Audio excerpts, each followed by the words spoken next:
What up, people? This Bang Bang 100, and you tuned into the Real Rap Radio Podcast. Let's get it. Back up in this bitch for episode 121. I am your boy, Bang, 2 times a hundo ho.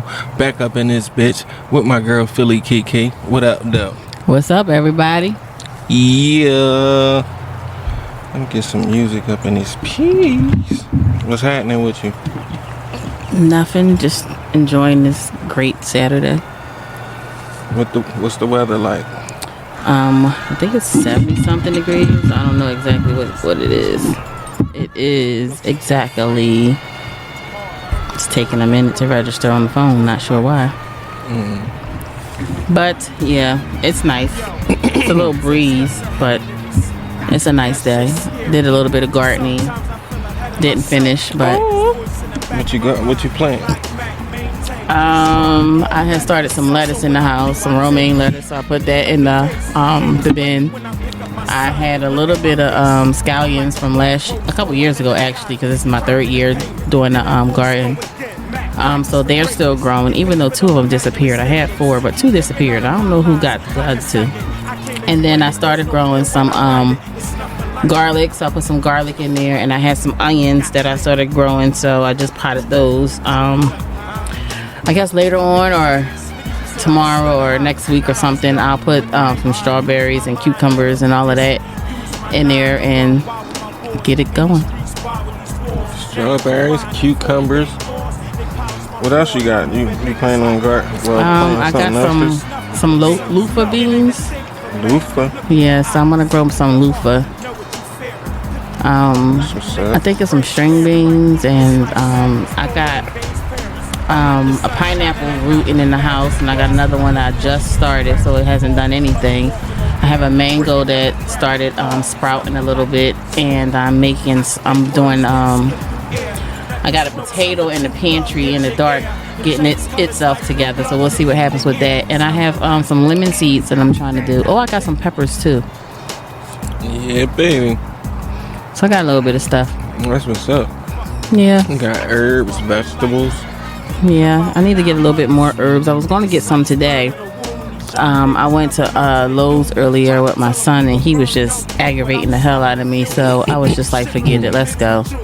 By the time I was done ringing everything up, I was at like $130. I was like, well, I'm not getting no damn plants or seeds or nothing. So let's go. Yeah, I can dig it. Let me see what's going on. Well, how was your week? My week? So. Can't complain. I just keep it pushing. That's all. Not much to it. This week was pretty much Reggie. Maybe Super Reggie. Who knows? Shit. It's been one of those weeks. You dig me? Nothing too much going on. Let me get into the hip-hop news, ladies and gentlemen. Or should I say, let me get into the hip-hop news, ladies and gentlemen. I love it when I do that. I'm sure your listeners do as well. Oh, I can act the ass.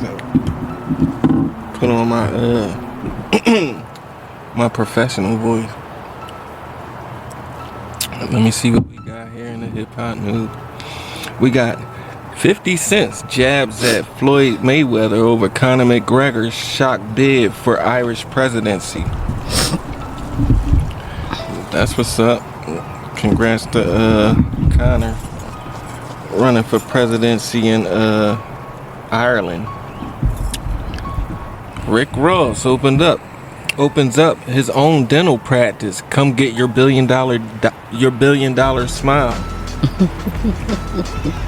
Shouts out to Rick Ross. Jermaine Dupri docu-series about Atlanta's Magic City strip club picked up by Stars. Okay. Yeah, that's what's up. Congratulations. SZA reveals Kendrick Lamar's profound advice that changed a lot for me. Biggie's estate finalizes sale of catalog with blessings of his late mother. They shouldn't have sold the catalog. I don't think so either. That's something you hold on to forever, but I don't think you sell it. I just think you split it between his two kids 50-50. Yeah. And let them do whatever they want to do with it. To sell the whole catalog, that's a little bit too premature because Biggie was a legend. His music gonna live on out this motherfucker. I'd rather have a little bit of money for a lifetime than to just sell it for about what? I should see how much they sold it for. Hopefully they sold it. Can you see how much they sold it for? If you can, see how much they sold his estate for. I'm checking on my end. Biggie's publishing rights were up for about 100 million. That's it. And his master rights at around 30 to 50 million. Okay. And that's the deal gives Primary Wave 50% of both. Hold on, let me read this whole shit. The sales of the Notorious Big catalog has officially been finalized after receiving the blessings of his mother, Violetta Wallace, just before her passing last month. According to the Wall Street Journal, Primary Wave confirmed they acquired the late rapper's catalog on Thursday, March 20th. The financial details have not been disclosed, but previous reports allege that Biggie's publishing rights were up for about 100 million and his master's rights at around 30 to 50 million, and that deal gives Primary Wave 50% to both rights, as well as his name and likeness. See, now that's all that is. I don't know about all that. You can use his name and likeness. So let me see. So hopefully they got 150 million, but that still ain't shit because they said here it says that the Notorious Big estate recently finalized a deal with Primary Wave valuing his catalog, including publishing and master rights at over 200 million, with Primary Wave occurring a 50% stake. So they pretty much valued it at 200 million, and it went for how much? 150 million? No, about 200 million, and then they said they split it. So would they get 100 million? Well, who split it? The kids, like. Oh, okay. They say something like Primary Wave 50%. Yeah. To both rights. I guess so. So I guess they get whatever it is split in half. Yeah, I don't think that was worth it. just to live for the now when you can live forever. I wouldn't have sold it. I would have held on to it. When you can just keep getting paid for a lifetime, your name and likeness. People can't use your name without contacting a family or a family member of his. So you won't use his name on no bullshit, no dumb shit, something like that. I don't think it should have been sold, but that's black folks. Black folks quick to sell. All you gotta do is throw a big number in their face. Yeah, well, if you think about if this was offered to his children, they're not gonna understand. But if it was offered to an older person, then I don't think they would have made this decision.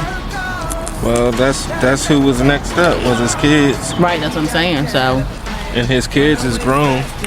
His son and his daughter is grown. I guess they don't know what the mistake they probably made. I would have just had that shit coming in. I would have had that shit coming in for a lifetime.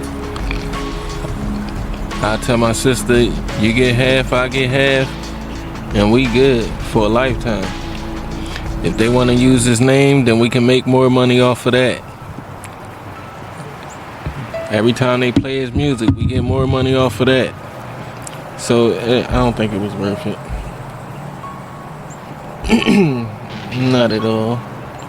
But back to the hip hop news, ladies and gentlemen. Kendrick Lamar likely to be involved in 2028 LA Olympic organizer says. Trouble's killer sentenced to 20 years in prison after pleading guilty. Rest in peace to Trouble. You didn't want me to talk about Kanye, right? Nope. No Kanye? Is it interesting? Yeah, this one kind of interesting. Alright, go ahead. Alright, fuck it. Kanye West admits to masturbating to Iggy Azalea's Really? pic and asking her about boyfriend's penis. Oh my god. That was worth it. You want me to read it? No. Next. I thought you was really gonna say something like, I don't know, but definitely it was not worried about him masturbating and looking at somebody else's penis. Iggy Azalea. He was masturbating to Iggy Azalea. That's fine. Pictures. Asking her about boyfriend's penis. Yeah, ignorant dumb shit. Any nigga that asks about another nigga piece, that's some funny style shit. That's like some gay shit. It was some gay shit. That's why I understand why you read that shit. I don't give a fuck about another nigga's piece. I don't know how much you gotta like a girl to ask her, oh, I know you fuck with Dan. Is Dan piece bigger than mine's? Is it better though? Is it better? All that shit is irrelevant to me. I can give a fuck, my boy. I don't even ask dumbass shit like that. Then when you ask the question, the girl like, she really thinking, what the fuck is you asking me this shit for, you dickhead? That's what she really thinking. But she don't know what the fuck to say out her mouth, cause she like, I can't believe this nigga asked me this shit. I wouldn't know how to respond to that either. Like, that's like asking, how many bodies you got? All a motherfucker gotta do is say, nigga, I'm a grown ass woman. You asking how many bodies I got? You know how many dicks been up in this pussy? Asking me some stupid shit. that's something wild to say too. You know how many dicks been up in this pussy? Asking me some stupid shit like that. Like, whoa. I'm a grown ass woman. You know how many dicks been in this pussy? You think I counted, nigga? Fuck is wrong with you? How many bodies you got? The goofy ass. Your ultra goofy ass. Drake reveals biggest gambling win and recalls intense bet with Michael Jordan. Fabio Foreign has been in jail for months for allegedly threatening a woman with a gun. I didn't even know that nigga was locked up. Free Fabio. I guess I ain't gonna read this one since you don't want me to. No more Kanye. New York drill rapper K Flock found guilty of attempted murder, racketeering, and gun charges. Damn, K Flock. New Music Friday, new singles from Jack Harlow and Doja Cat, Lil Durk, Wale, and more. Like that, 1 year later, how Kendrick Lamar verse shook up the game again. Yella Beezy charged with murder over death of fellow Texas rapper Mo 3. Rest in peace, Mo 3. I would like to tell everybody out there that's listening, niggas is going to jail out this motherfucker, boy. God damn, all these rap niggas going to jail cause all these rap niggas want to play like they God. Nigga, you don't determine life, nigga. Yeah, I put a bag on your head. I put a bag on your head. When you think you God, nigga, you go see the judge. That'll be your God. When that motherfucker sentence you to about 20 to 85 years, capital murder, life in prison, shit like that. That'll be your God, nigga. Since you want to play God out this motherfucker. Yeah, a whole lot of shit came out this week. Goddamn, the R.I.C.O over there in L.A. with Big U. What's my boy name? Big U, Loose Cannon, and damn, what's my boy name again? Loose Cannon, Big U, and goddamn, Lil Shitty. What's Lil Shitty name? What the hell is Little Shitty? Lil Shitty. John, you done shit yourself? A little shitty, what? Oh, my nigga Lil Shitty, what the fuck is his name? Brick Baby. Loose Cannon, Brick Baby, Big U all got caught up in the indictment. I guess they all got caught up because of the Rollin 60 shit. Oh, that's the 3 men. Yeah. Got you. It was plenty more, but they just the known ones out of that circle. Yeah, I know who you talking about now. But first I know he's talking about. He talking about some little shitty. What the fuck? Who goddamn name is Little Shitty? Yeah, they got caught up in an indictment. So them niggas probably gonna be going for a nice little grip. The only one that got a good chance of not doing too much time is probably Big Baby. Brick Baby probably got a nice little. He probably get a nice little 5 to 10. Who knows? If he got a good lawyer, then he might get a little 3 to 5. Who knows? But yeah, they got Brick. They got Big U and Loose Cannon up in L.A. for that R.I.C.O. They picked up goddamn Yella Beezy for putting the bag on Mo3. Who else got picked the fuck up? Cause I know they all getting picked up. Everybody already know the niggas that's already locked up. Thug out. Gunna out. Shit. Who else about to go in that motherfucker? I have no clue. And, for Big U was doing some underhanded shit out there. He was robbing niggas, getting their shit back, charging them. Yeah, that shit some crazy shit. So he was robbing people and selling it back to them. Robbing his own people, and then they call him and he'll act like he trying to get the shit back.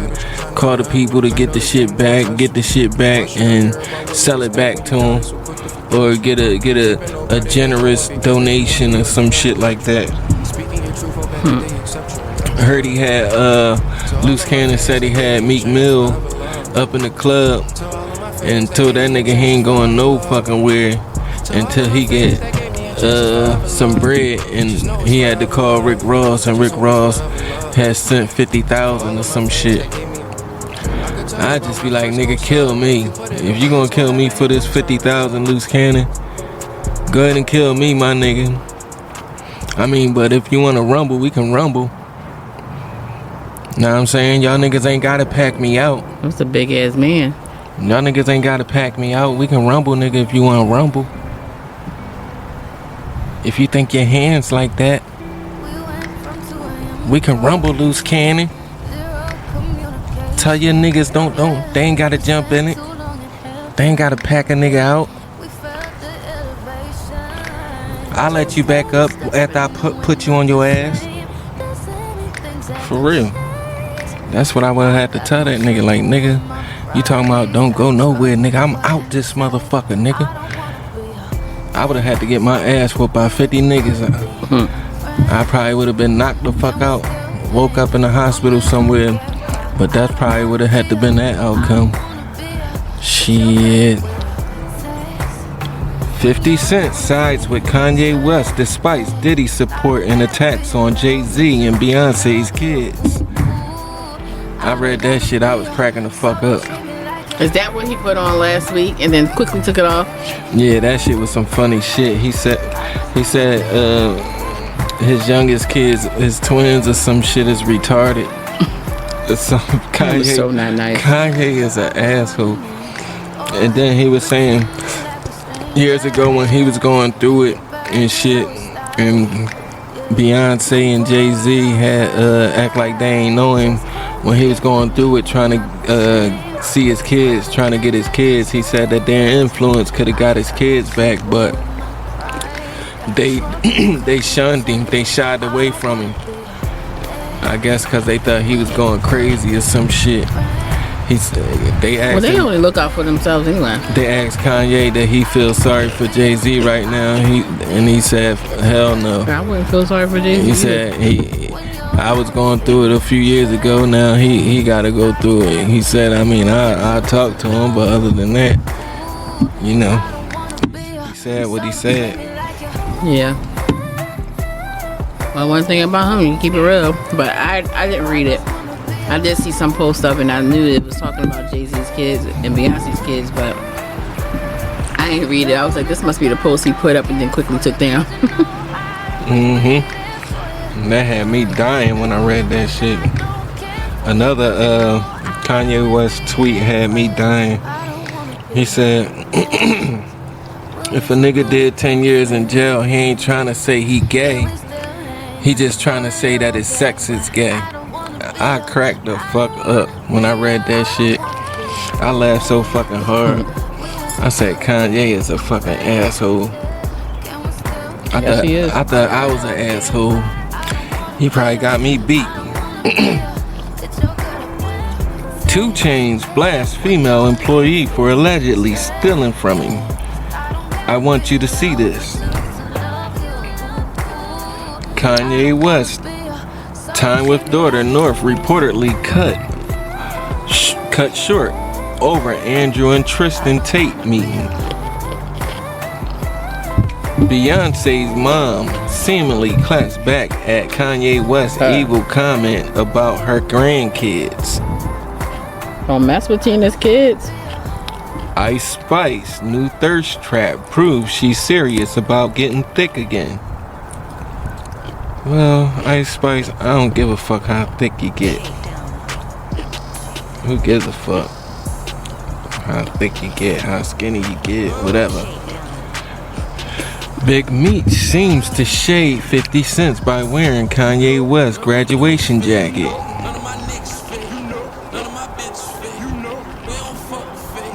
Jack Harlow says he's trying to transcend with his upcoming album. Drake and Jermaine Dupri tapped by stars to executive produce Ladder Magic City docuseries. Air Jordan 1's coral reef is subtle but striking. Who gives a fuck? DJ Vlad denied Vlad TV's involvement in Big U and Brick Baby R.I.C.O arrest after past interviews. All he doing is interviewing the motherfucker. He ain't telling them what to say or none of that. All he doing is interviewing the motherfucker. So I don't know why a motherfucker put all this on DJ Vlad. He a snitch. Oh, he the police. Oh, he this or he that. Y'all niggas know what y'all say out y'all motherfucking mouth. Y'all get up on Vlad. You think you the realest nigga in the world. You think you the toughest nigga in the world. You gonna say whatever you want to say to look good to the rest of the niggas in the street. And that's what you gotta deal with, nigga. With your goofy ass. That's what you gotta deal with. Yeah, I mean something happened, but you know, I don't even know what happened. I was out of town around that time. You saying dumb shit like that, trying to implicate I had something to do with it. You know, if they didn't get on Vlad TV, guess what? They would have said it in their motherfucking rhymes like they always do. Yeah. So, what the fuck, nigga? You done said worse on your motherfucking album. You talking about Vlad snitching on you. You snitched on your goddamn self, nigga. Something was on TV last week. I don't know. I don't remember what it was. They was talking about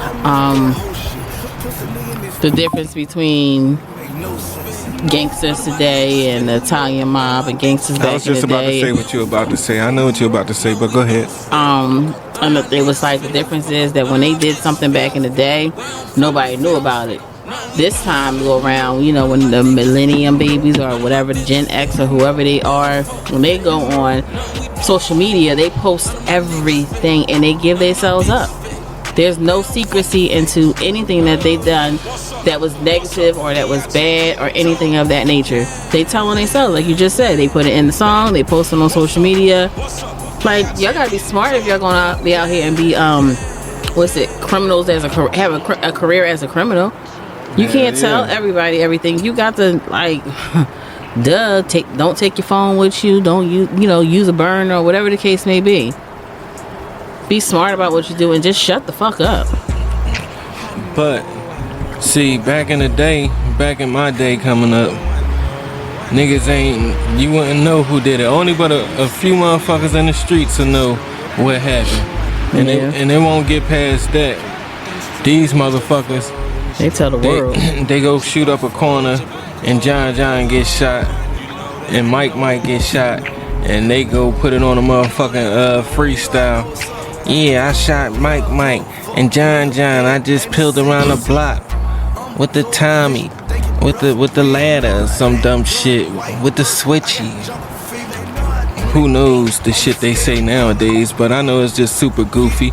They want motherfuckers to know that they the toughest motherfucker in the world. I killed this nigga, I killed that nigga. Mm-hmm. And then as soon as the cops come pick them up, and you see the dumbass look on their face when they know they're gonna be in prison for a long ass time, then you be like, alright nigga, go ahead, spit that shit you was just spitting.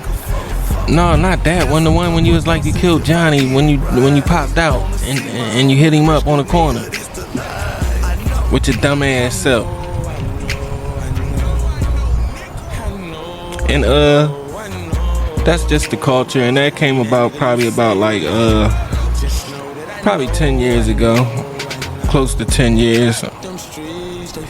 Niggas been snitching on themselves because they want to be the realest, baddest motherfucking gorilla killer out this motherfucker. And then all the people that's home listening, oh yeah, he killed such and such. No, he the one that killed King Vaughn. Oh no, he killed this person. He had something to do with this and that, and all that goofy shit. Mm-hmm. I mean, it's getting played out, and when enough of y'all go to jail for the dumb shit, then you'll know better. And I'm sure after like 5 years, when you doing time for about like five years, when your good sense hits you, you say, damn, I put all that dumb shit up in the rap. I could have just been spitting subliminals like fuck that nigga, da-da-da-da-da. I ain't had to say I shot that nigga. I ain't had to say this. I ain't had to say that. All that shit is just getting goofy, nigga. But y'all niggas is slowly learning. Slowly but surely you gonna learn. I can give you the game and tell you to shut the fuck up.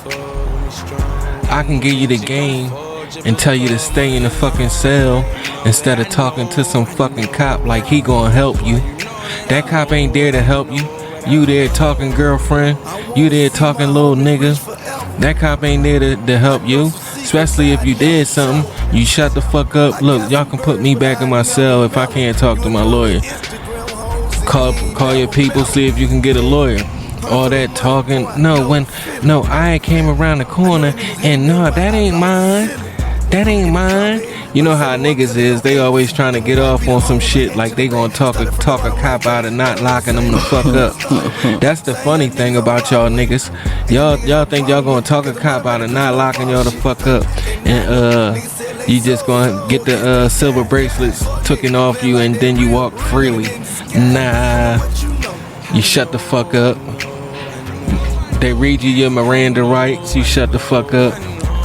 You sit in the cell and you wait. If you gotta wait 48 hours before you get a phone call, then you wait 48 fucking hours before you get a fucking phone call. Call your peoples, let them know where you at, tell them to come bail you out if they can't bail you out, or if the bail was so much money, whereas though you like I know if my bail is a lot of money, I'm gonna say fuck it, keep me in here and put that money on my lawyer. Mm-hmm. I got a better chance at fighting it. Just I'ma stay in this motherfucker, but put that money on my lawyer. Don't bail me out. I'm in this motherfucker. Know what I'm saying? But if you come from a rich family and you can get a lawyer and get bail, then do the damn thing. You dig me? But what I want to tell all the young folks is, all the young niggas that's coming up and you want to be in the streets because you intrigued by this fucking music, you intrigued by being a gangster, you intrigued by being the toughest nigga in the motherfucking world, all that shit. I want to tell y'all young niggas, when you step foot in the game, you tell yourself, I know what I'm getting into. I'm about to sell this weed or I'm about to sell this coke. And I know selling this shit can get me about 20 years in prison. But you know, I'm in this bitch and that's what I'm gonna have to deal with. That's so you won't be no snitch ass nigga when you go down. When you get in the game, you take responsibility of the game you getting in and what the fuck you doing. I'm out here selling this fentanyl. I'm out here selling this dope. I'm out here selling this coke. I know selling this fentanyl and this dope, they gonna try to lock me under the motherfucking jail. You know it, nigga. You know that ain't like selling weed or selling powder. You know they gonna try to give you 100 years for that shit. Especially fentanyl. Dope and fentanyl, they putting you under for that shit. So you know it, nigga. So what I wanna say is, before you step foot in the game, tell yourself, okay, I'm carrying this much dope, or I'm carrying this much fentanyl, and I know I can get about 75 years off of that. Alright, fuck it, I had to eat that 75. Don't start bitching when the judge say 75 years. Oh no. It wasn't me. I mean, I'm not the big cat. I mean, you can call Mike. I'll give you Mike number. I can set up a meeting with Mike. You know, and he the big cat, and he get it from Dante. Dante probably over top of him. I'm not sure. All I'm saying is, little nigga, girlfriend, whoever you are, when you getting into the game, know what it come with. It can come with you getting robbed, niggas taking your shit, niggas shooting you, niggas killing you, all that shit. All that shit. So, you already know, nigga. Don't do that goofy shit. Or if you can handle that, then go ahead and get in the game. Just don't start bitching when shit don't go right. Shit can go right for years, nigga. They probably building up an investigation. Hopefully it's local and not federal. So, yeah, nigga. You in the game, right? You in them streets, right? You like to flex your little dollars on Instagram to look good for these bitches, right? Me, I don't give a fuck how I look to these bitches. I don't give a fuck how I look to these niggas. But my whole thing was, when I was in the game, it was to stay low. It wasn't to be the most flashiest motherfucker, to go out and buy the best car or the flashiest car. It was to go out and buy some old shit, buy a couple of them, and ride around in a 1986 Pontiac, a 2003 goddamn Buick. Yeah, nigga. Something, you know, something that get around, get you from point A to point B. It wasn't me to dress flashy. It wasn't me to say, oh, I'm gonna go buy some diamonds to let these niggas know that I'm getting money. Or to let these hoes know that I'm getting money so they can start choosing. Because I never was a corny ass nigga. Diamonds ain't gonna make a bitch like me. All it can do is make a bitch say, oh, he got money, and try to get in my motherfucking pockets, and then they ain't getting shit. But I'm just not that nigga. I don't give a fuck about no diamonds, no motherfucking little dumbass earrings. I see all you niggas wearing fake shit. And me, personally, nigga, I don't respect no nigga. I don't respect no nigga that wear fake shit. How you a real nigga and you got fake shit on? How is that motherfucking possible? You a real nigga, but you got on fake shit. You got them fake diamonds up in your ear. You got the fake ass chain on with the fake diamonds in the motherfucker. They crystals or moissanite or whatever the fuck they call them. How you a real nigga, nigga?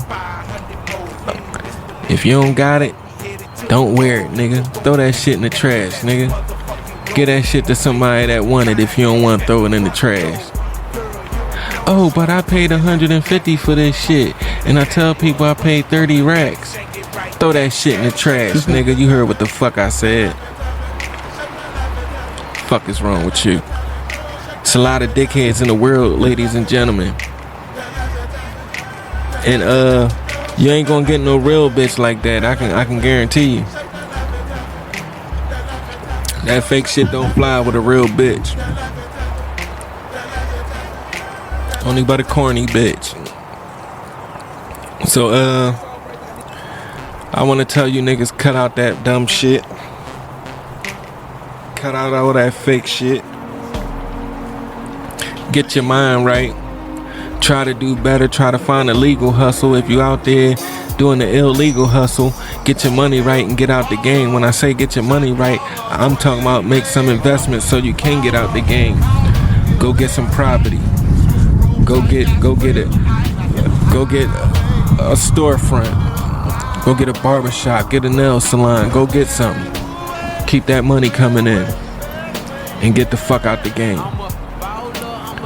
Plain and simple. But nigga, I know you tired of getting locked the fuck up, but all the niggas that I know that went to jail, get out of jail, go back to jail, they like that shit. I tell them, God damn, nigga, I ain't never thought a nigga would like jail. I mean, god damn, nigga. You like looking at niggas all fucking day. I can't do it, nigga. I gotta see some bitches, nigga. You the only bitches you seeing is a CO, nigga. And you see them ugly ass bitches every fucking day, and they start to look good to you. No matter how ugly they are, no matter how fat they fucking is, they start to look good to you, nigga, huh? You see the same bitches every fucking day. Gotta beat your dick and look at niggas all fucking day. Get out and think you the toughest nigga in the fucking world. I'm talking about get out your cell, not out in population. Niggas get out in population and don't know what the fuck to do with their life. Some niggas get out and they already got that hustle in them and they go up from there. Now I'm saying they had years to think about what the fuck they was gonna do. Once they get out, just put that shit in motion, go get your motherfucking ID, your social, whatever you need, and get shit cracking. Make shit happen. I'm just saying, nigga, I'm not trying to steer you in the wrong way. I'm just telling you, I come with a whole lot of motherfucking wisdom, nigga. I've been there, did that. And I'm saying, if you think you gonna do that shit for a lifetime, nigga, you sadly fucking mistaken. Cause it ain't gonna happen. You'll have a nice run, but once that shit start crumbling, you'll know. With me, I felt it though. I always had that feeling. Like, damn, I feel like somebody watching me. Once I feel like that, I slow shit up. I don't move. Shit. That's just me, nigga. Your body will tell you, and your body told you, and you went against it. I went against my shit plenty of times after my body done told me. I ain't listen to the signs and got locked the fuck up. So I know, nigga. I'm just saying, get your shit together. Don't be out here making these nut ass moves that's gonna get you killed. Gonna get your nut ass killed. Or get your dumb ass in the motherfucking jail for a nice long ass fucking grip. That's all I'm saying, nigga.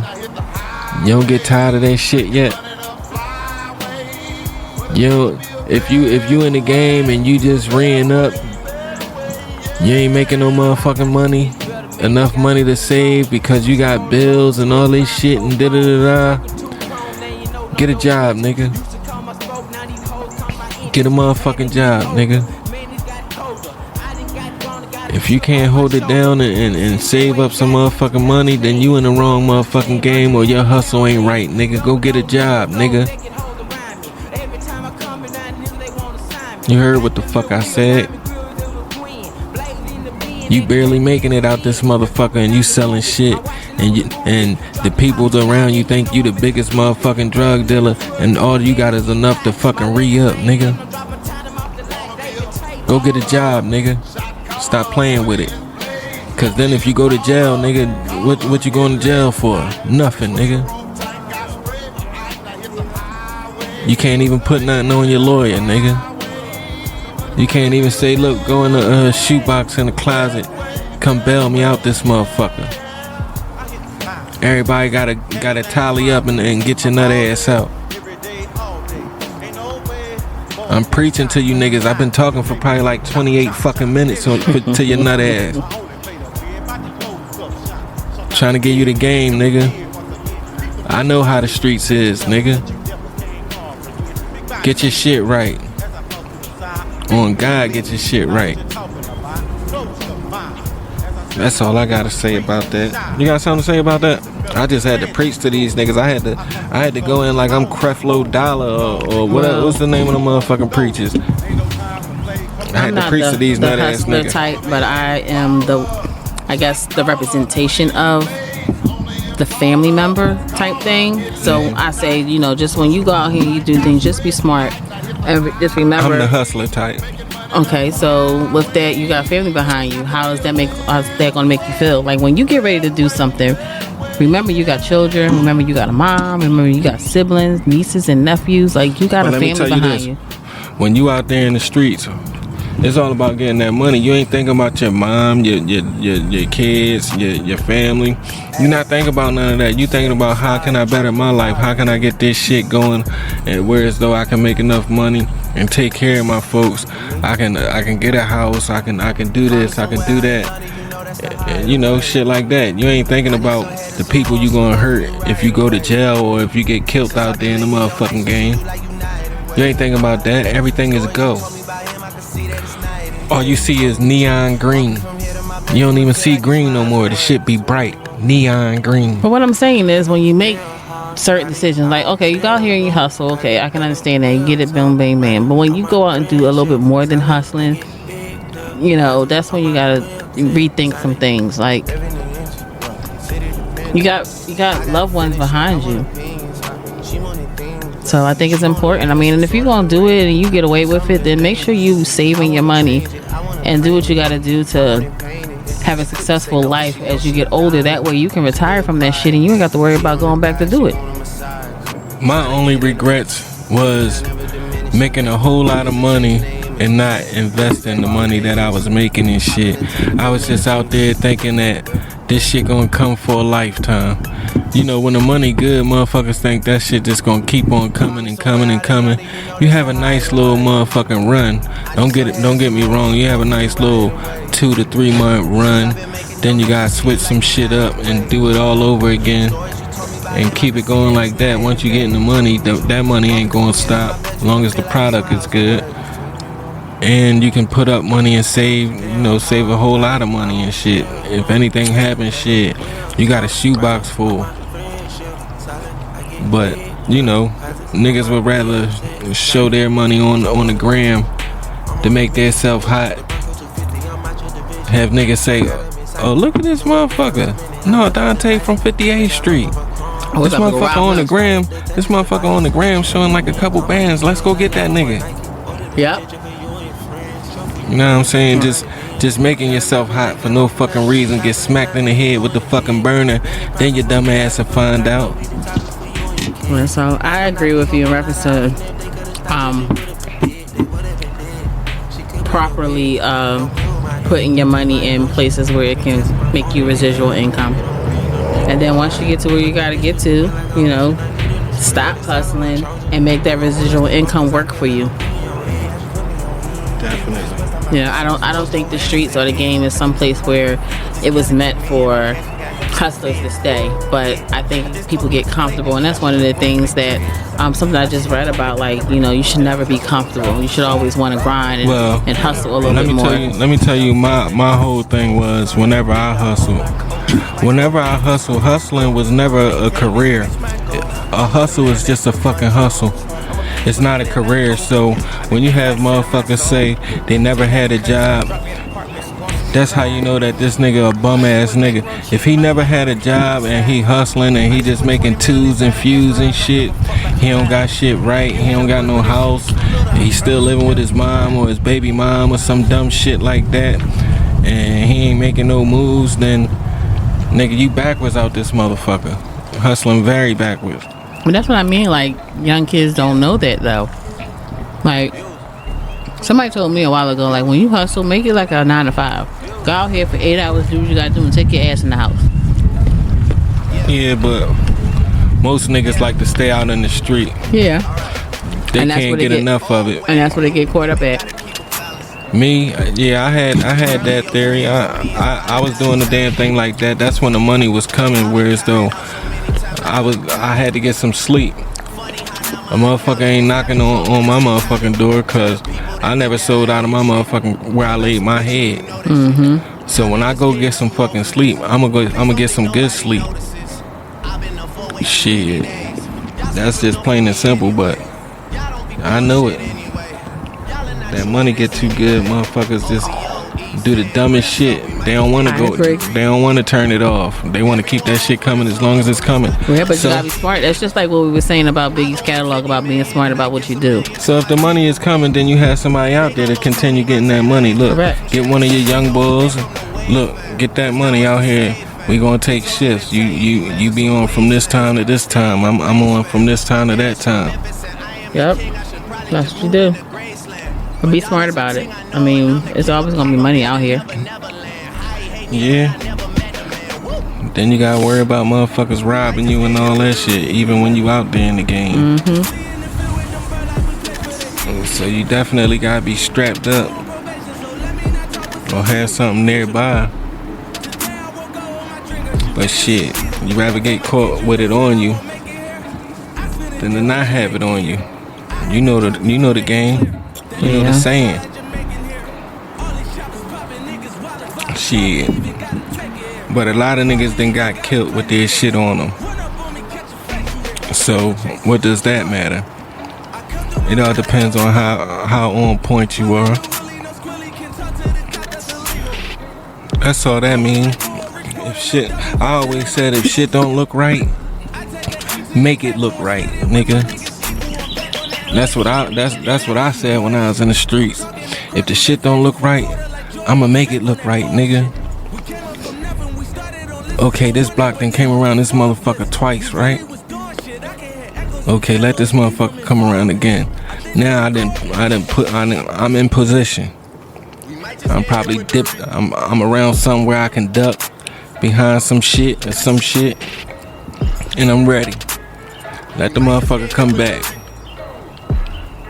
Or something like that, but I'm just not gonna shoot nobody's shit, cause it could be a motherfucker lost, trying to find his family crib, coming over to visit and shit with the kids in the car, and I shoot the motherfucking car up, cause it's tinted. I don't see who's in it. I know better. I dip in the bushes on your nut ass. Back in the day, used to be no kids, no women. Yeah, well, the days didn't change. Yeah, I know. Females out here doing shit. That too. Yeah, that Philly cat who ain't with that silly rap. Get your weight up, not your hate up, nigga. Let me see. What we got here? I got something that I want you to listen to and give me your take.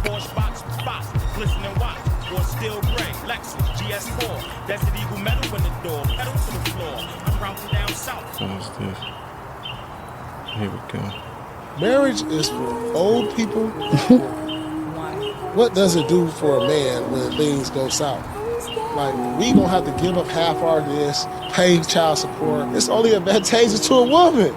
It's real talk. But what if you meet a woman and you're like, wow, she's a gem, she's valuable, she's everything, and I want to lock her down in marriage? I don't want to lock no woman down. We could be cool. So you're telling me right now today, you do not want to be in a relationship ever again? I don't think it's realistic long term until I turn 70. Because my mom never been married in my lifetime. She got married when she was 70. Wow. It was perfect. She had somebody by her side the whole way through. They married on a merit of like, okay, we're gonna put our incomes together, have all these kids. You poor, so you married for that. And now when you get old, somebody that can be by your side to take care of you. I've never been born that. I'm 47 right now until I turn 70. That's the only realistic part I see is because we both home, we ain't out in the streets, we at home watching TV, you gonna take me to the hospital, I'm gonna take you to the hospital. That's it. Outside of that, it's no advantage to a man. Marriage. What you feel about that? I don't know. I mean, it's marriage is, I guess, an eye of the beholder. Like, if y'all want to get married, get married. I don't say wait until you 70 years old and then you only got what, 15 to 20 years of life left. That just got really loud. Yeah, I'm fucking with the volume. But honestly speaking, I mean, I understand the concept in reference to, you know, you get married and shit goes south, and you know, when it comes time to split things up, it's supposed, you know, the women get majority of everything. But I mean, it depends on that female. It depends on what you did too. Like, you know, how y'all end the relationship. You know, everybody is not mature enough to just say, okay, let's do it this way, you know, and be cordial in reference to, and fair in reference to how you want to split things up. You know, when I was married and I left my husband, it was like, okay, what do you want? And he asked me the same question, what do you want? And I told him what I wanted, and he was like, well, you can't have this. And I was like, okay, well, I want this instead. And he was like, okay. It was a compromise. Like, it was, excuse me, when I walked away with, I will say I walked away with majority of everything, but it was in agreement. It wasn't like a fight in reference to this or that and that and this, you know, things of that nature. And I just think you just gotta be mature and respectful, and you gotta, you know, compromise. All these bitches ain't mature and respectful. I know, especially it's if not. They say, okay, well, he cheated on me, or he had a baby on me, or he did this, or he did that, and the bitch is real bitter, then she gonna try to take him to the cleaners. I get it. She want everything she can get. But that's my point. Like, it's everything. She want ain't half. worth it. It's she not want all the always worth houses. it. She want 3 of the cars. She want private school for the kids. She want. I mean, but when you come to, $20,000 if you want a private month school in for the child kids, support. I can understand that. If he can afford it, then go ahead. Let's get the best education for our children. You know, but everything else. That's a given. Yeah, but everything else. I mean, I honestly think it's just selfish and hatred. You know, I can't. But speak why for shouldn't they split? Why shouldn't they split the cost of their kids? I'm not saying that they shouldn't. Why should he pay everything? I'm not. When Well, as though they both parents. But if he the sole provider, then why not? I say. But other than that, the tuition should go in with the fucking child support. If it's $8,000 a month, if I'm paying $8,000 a month, she gonna have to pay tuition with that because she caring for the kids. It shouldn't be. Oh, I gotta give her $8,000 a month for child support and pay for private school and pay her fucking mortgage and give her spousal support and all that extra shit and everything else. Like, well, we gotta remember the courts is ran off of the concept of a good mother. You know, they're the one that bears the children. They're normally the one that raise the kids. They're normally the ones that provide for kids majority of the time, and you know, it's the laws are put in place just to be successful for a mother. Right. I don't think it's always fair because you do have your bum ass moms out here doing whatever the hell they want to do when they want to do and how they want to do it. You know, they collecting child support. They out here getting their toes and nails done, and the baby look like a damn dirty ass project kid. You know, I'm not for that type of female. I don't think that is fair, and I don't think it's right. But I mean, again, in reference, just to piggyback off of what you said, like, if he's the sole provider and the mom was a stay-at-home mom taking care of the kids, then I think it is fair to say that let's not take the kids out of a situation that they're accustomed to. So let's make sure that I'm still able to provide proper way for them with the child support you're giving me. Now, when it comes to education, I kind of think it's a little bit different because the money, unless, let's just say, like, he's giving her $2,000 to stay on task and on board with the regular routine that they living in, and then child education is another $4,000, then right there, that's $6,000 that he should be paying. Or maybe, if you're going to take that in half, but it depends on what her income is and what she was doing when she was living with them. But what if her income ain't shit and she want all of this shit? What I'm saying. And it's like she living off of whatever he's sending her, and she don't have her shit together. That's like what the most biggest women fuck do, up. unfortunately. So it's like soon as the baby turn about 18, she don't have shit to show for nothing. That's a shame. She don't have a house. That's a shame, because at the end of the day, if you she getting all of have this, a house, but she had to sell her fucking house. but if you getting all of this money, right? Like let's just be smart again. Live in your means and do what needs to be done, and save that money and put that money somewhere where it can be residual. True. You get what I'm saying? Like, you can't just take this money and do what you want to do when you want to do it and how you want to do it. The whole point of that is, if you're getting all that money, is to set yourself up to make more money. So when that money run dry, you good. Yeah. You don't gotta worry about no nigga. You don't have to depend on no nigga. You don't have to go try to marry another rich nigga. Not even that, but just you don't have to worry about the stresses of being not being financially independent. True that. But most people fuck up. They fuck up. They do. This is why living it now. financial They want to literacy. buy the Louis bags. They want to buy all the clothes and the shoes and shit. And this is They why wanna financial fuck up literacy money. is so important. They want to go like, to the club, all that. let's just say this. My friend, my son has a friend. He's a new friend. Some football stuff happened and things got rearranged the other day, and we got a new guy on the team, Right. And we kind of adopted him as like my little nephew, his cousin, whatever the case may be. And I went to take him home, and he lives in not the worst part of where I live at, but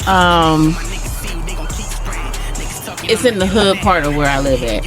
And the house is only but so big. Like it's pretty much, it's like an apartment but a row home type thing. And I'm sure it may be 2 or 3 bedrooms with 1 bath or something like that. I don't know, but it's like a matchbox compared to a row home in Philadelphia or where I'm living at now, or a house out in Mount Airy type thing. Like it's a really, really small project based type living. And I was like, oh dang, he live in the hood of Suffolk, don't he? And my son was like, but he get bread. I was like, well, I mean, I can understand what you're saying, but at the end of the day, that's the misconception. It's not about what you make or where you live at. It's about what you do with your money. So even though him and his mom live in the hood, she got a banging ass job. She work for the shipyard. She getting money, but she getting money to make sure she can provide for her children as well. So I say all of this to say, it's like, yeah, just because you make good money don't mean you got to have the biggest house, you got to have the best car, you got to have the best clothes, you got to do this, you got to do that, and blah blah blah blah blah. Like my son walking around today, we went to Lowe's, walking around today talking about my whole drip was over $1,000. Just to let everybody know, I didn't buy it, okay? But I mean, you worried about your drip, but I'm sitting up here struggling to pay these bills to make sure you got light, to make sure you got gas in the car to get back and forth to school, and everything else that comes with the territory of being a single mom. And at the end of the day, you worried about how much your drip costs. Answer this one question. Yo, was he drippy? He looked nice. Was he drippy or what? Did he have that shit on or what? Yeah, he was dripping. Was he styling and profiling? He was. I mean, his whole get up and gear was decent. Don't get me wrong. But at the end of the day, like, I'm trying to get him to understand. And one thing I said to him, I said, you could have got that whole style look. I mean, minus the shoes. My thing is, Your shoes got to be something worth something. Not worth something, but like they got to be banging just to make sure the outfit is good. Mm-hmm. And like, you know, you could have had a pair of sweatpants and a hoodie that was similar to that probably didn't cost as much as everything you had, and then your sneakers was probably $150, $200, and you would still look the same. You know, so that's a lesson that I am trying to get my youngest son, my middle child, to understand, which is a very hard thing, because he is my kid that has to have the name brand stuff. Mm-hmm. So, but I mean, I never been in a name brand. As long as I look good. My sneakers were always like name brand. I never been in a sneak. I always got whatever I like, and like to this day, I probably buy a pair of sneaks probably once every 3 years. Once every 2 years, every 3 years, I buy a pair of sneaks. I don't buy sneaks like that. Like, first of all, I probably work so fucking much that I don't even get to wear them. And then on top of that, I got new sneaks that I probably wore a few times. As long as I got like a pair of black sneaks, a pair of white sneaks, some sneaks that I like. I love sneaks that I can wear with no socks. Yeah, I wear sneaks with no socks. I don't put on the little booty socks and shit. I wear ankle socks all year round, but I don't put on the little booty socks. I just don't wear socks with my shit. Some sneakers I see, I be like, okay, I can rock them with no socks. Tear the summer up with a couple pair of those. Like I like the Samoas. Mm-hmm. I like. I've always liked them. You know they back in style, right? I mean, Samoa's always been my shit. Yeah, but they back in style. I remember I tried a couple years ago. I tried to get the kids to get some for back to school. They was like, nah. Mm-hmm. Now they're like, Mom, can you buy me some? I'm like, nah. Yeah, I get a pair of Samoas. I get some Vans. I get some Air Maxes. I like R.I.C.s, depending on. I mean, I'm into sneakers. I mean, they don't have to be name brand as long as they look right. But I am into sneakers. That's my thing. I'm a jean, t-shirt, sneaker type of girl. My brother, he a sneaker head. That motherfucker got a whole lot of motherfucking sneakers that he don't wear. That motherfuckers just sit in the shoebox and shit. And when he get his outfits together, I guess he just go and pick whatever pair of sneaks he want to wear with it. Yep. You know what I'm saying? I'm pretty plain and simple. I just throw some shit on. As long as I look good, I don't care. I don't care what it is, but you know, that's me. Let's get on to the next one. Let me see what we got. Ram squad thick like offensive linemen. Built for destruction. Bricks get stacked for construction. Red hot like firemen. I kill men, even top cop policemen. Alright, let me see what we got. We got this. A nigga that cannot be controlled by pussy holds the most value. Straight up. Because some bitches really do think that their pussy is everything. They have absolutely nothing of value to contribute to a relationship or a man who has everything that they need. Why would a stable man, has his own house, his own car, a good job, and his own money, his own motion completely? What the fuck do he have to listen to a bitch who really have nothing going on but pussy for herself? Certain bitches look for those type of men who lack all of those things because control.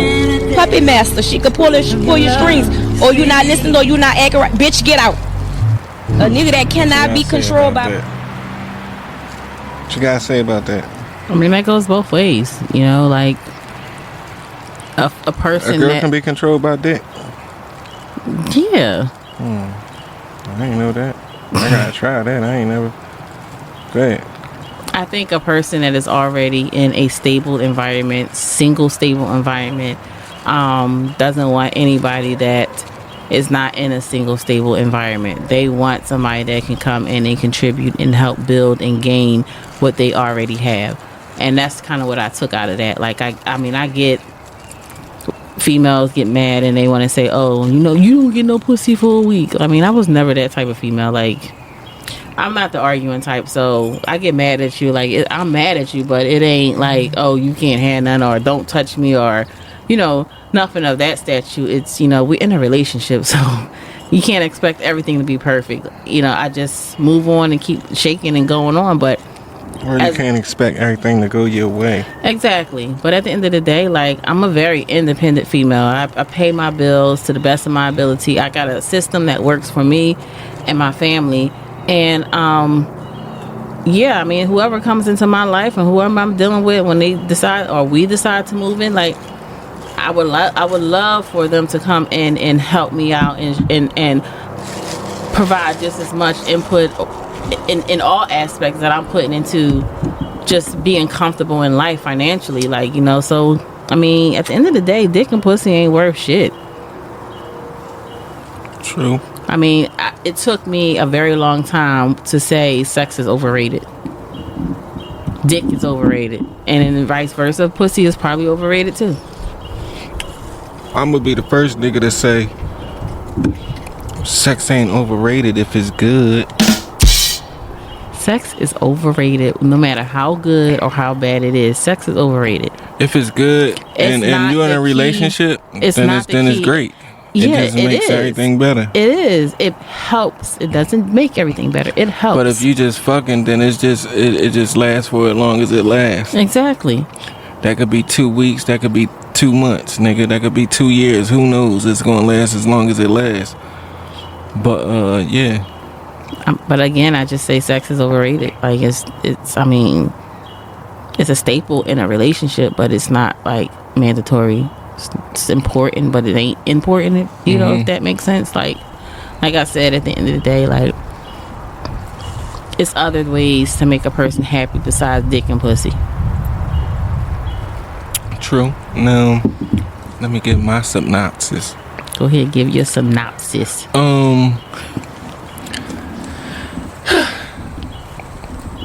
She said,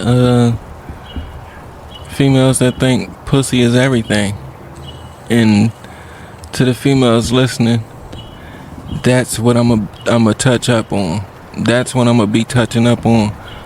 Females that think their pussy is everything, or giving pussy is everything. I'm not talking about nothing but this, so I don't want you to sidetrack my shit. I don't want you to not comprehend what the fuck I'm talking about when I'm talking it, cause I already told you from the start of this motherfucker what I'm talking about. So she said, chicks think that, some chicks think their pussy is everything. They think, the pussy is everything in a relationship. I'ma live rent free because I got this pussy. I don't gotta do this, I don't gotta do that because I'm giving this nigga this pussy. And if you out here living like that, then I'm sure you done learned your lesson already. But if you ain't learned your lesson, then you keep going on out here living like that, thinking that that's what it is. That ain't life. And man, let me put on some music. I'm all talking and shit. It's all quiet.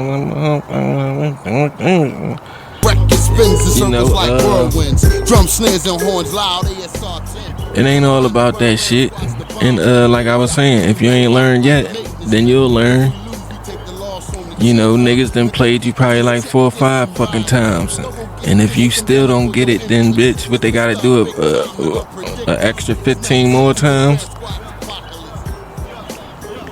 25 times? For some women, yeah.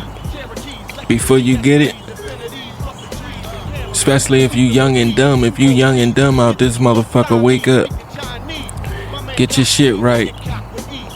You don't gotta worry about no niggas out here if you young and dumb. Worry about your motherfucking money and how you gonna change your situation. Go out here, get a job, save money, work hard, do what you gotta do to provide for your family, and stay the fuck out the way. Don't be out here thinking that pussy is everything. Just like Kiki said. Cause she always gonna flip it on the other side. To y'all niggas that's thinking dick is everything, and I drop this dick on this bitch.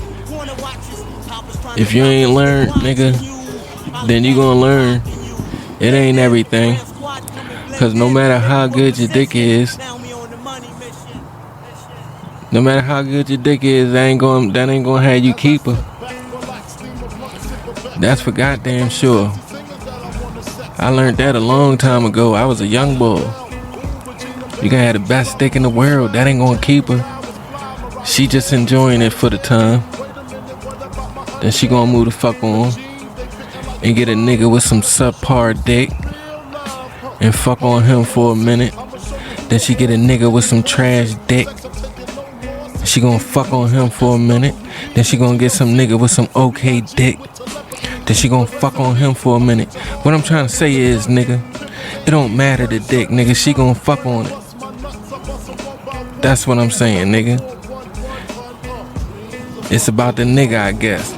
The nigga, she like the nigga, but the nigga come with trash dick, then that's her motherfucker. That's what she get.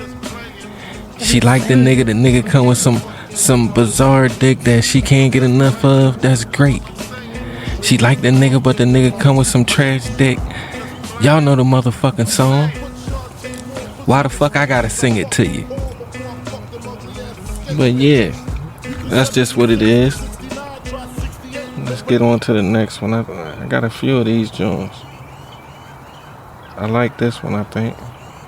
Ladies, would you rather give 30 chances to one guy we talked or about this. 30 guys one chance? I'd rather give 30 guys one chance because I already gave guys 30 chances before. What about you? 30 guys one chance.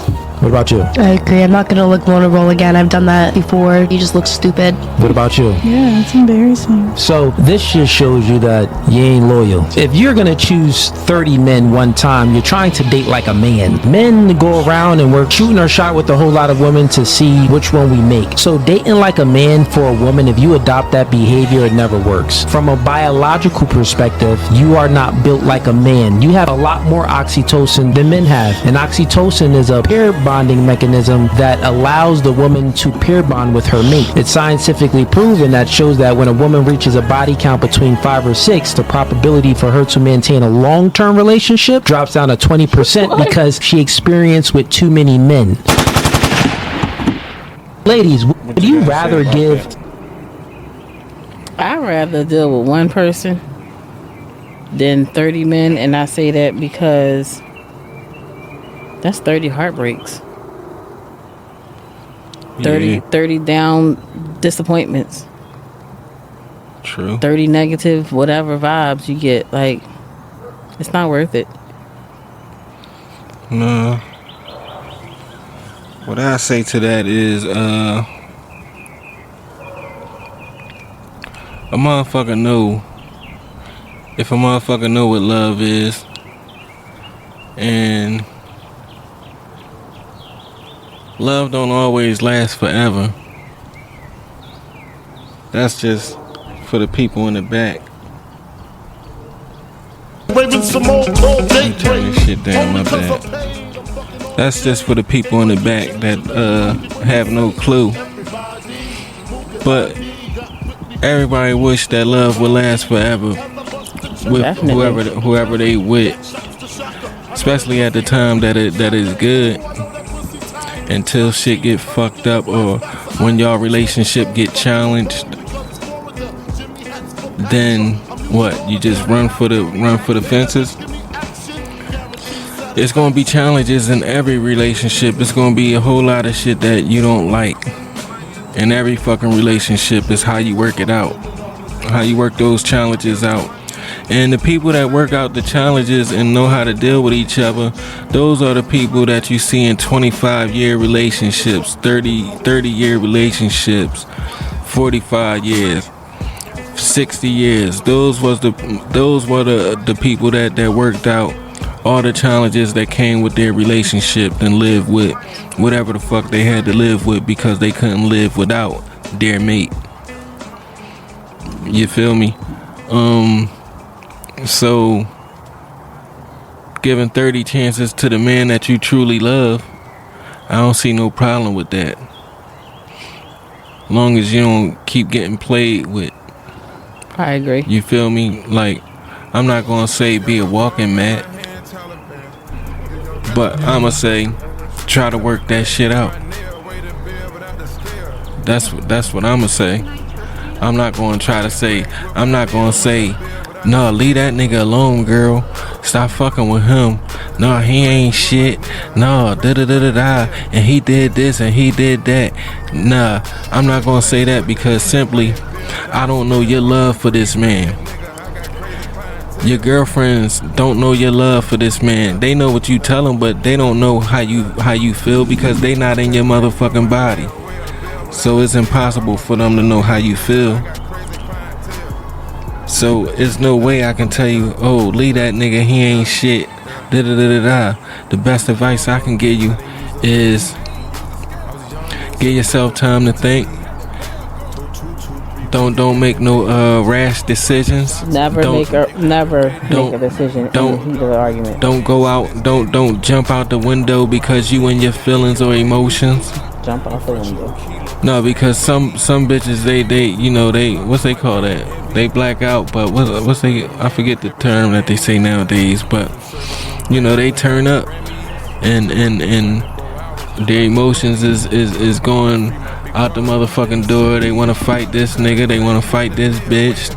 They going around the corner because they pulling up to the crib to fight this motherfucker. I'm saying don't let your emotions get the best of you. Think about what you're doing. I say give it 24 hours. Sleep that shit off. Don't just go do something and shit. Sleep that shit off first. Think about what you're doing. And I just say leave it alone. Give it to God. You know what I'm saying? Give it to God. And when I say give it to God, I'm basically saying leave that shit alone. You ain't gotta deal with it never ever again. It don't exist no more. It's behind you. It's the past. It's not your future. So everything blocked. Don't fuck with me, I don't fuck with you type shit. That's what I say, but I ain't going to tell you to break up with him, motherfucker. I let your girlfriends tell you that, cause they bitches. They don't know no better. They don't know no better. So,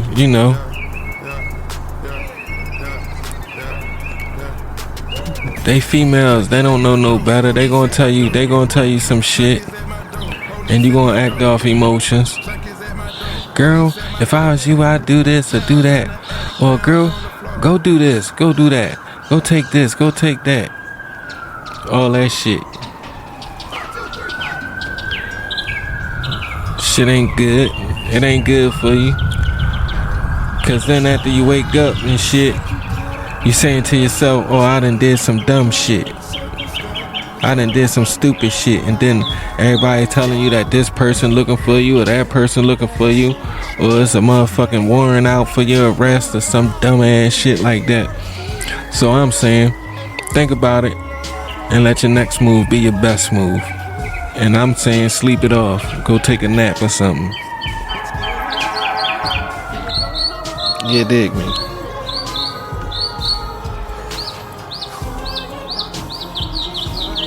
Let's see what we got here.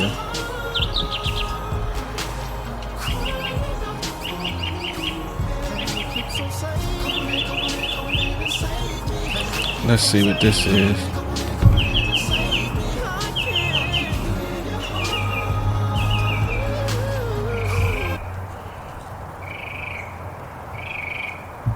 Saying that we have a lot of power. We have power to make heaven and hell for our men. And I'm saying let's try making heaven. Let's try to build him up. If a man has his woman behind him, he will believe he can do anything. And all we need to do is to get our men to believe that they can do anything. And he'll be able to, do much better than he's doing now and come out of the pitiful condition he's in. As I said, I'm not exonerating him. I'm just saying that all of that strength that we have, let's use it in a more positive way instead of just going for self. You know, nobody told us that all of that being my own person and I'm independent would lead to separation and loneliness. But that's what we had. I'm saying that we have a lot of power. That's it. What you think about that? I think as I am still learning some things about relationships and learning some things about life in general,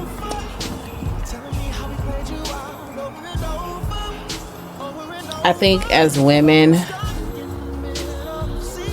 let me just say this, the modest female doesn't understand or realize what her true potentials are in reference to her mate. Male mate, I should say that, male mate. And I say that because I never knew exactly how much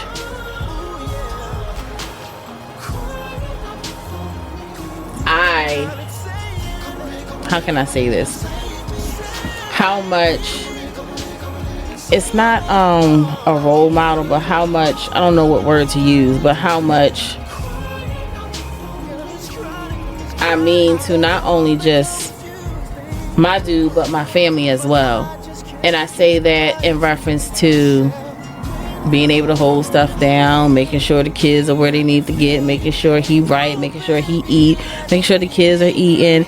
You know, a lot of it falls back on that female. And I knew that part, but I didn't know that I was the one to pretty much make or break the day, if that makes sense. You know, so learning that and trying to incorporate that into a daily life, you know, it's I mean, it's not hard to do. It's pretty easy. It's just, you know, sometimes you have to say, okay, I need to put my feelings to the side and put his feelings first. Or sometimes you have to understand, like, I got to put mine and the kids' feelings to the side and make sure he's okay where he needs to be. And, you know, it's a hard juggle. Don't get me wrong. You know, sometimes I'm successful, sometimes I'm not. You know, but, you know, it's just a part of life, and it's just something that we have to learn and we have to understand.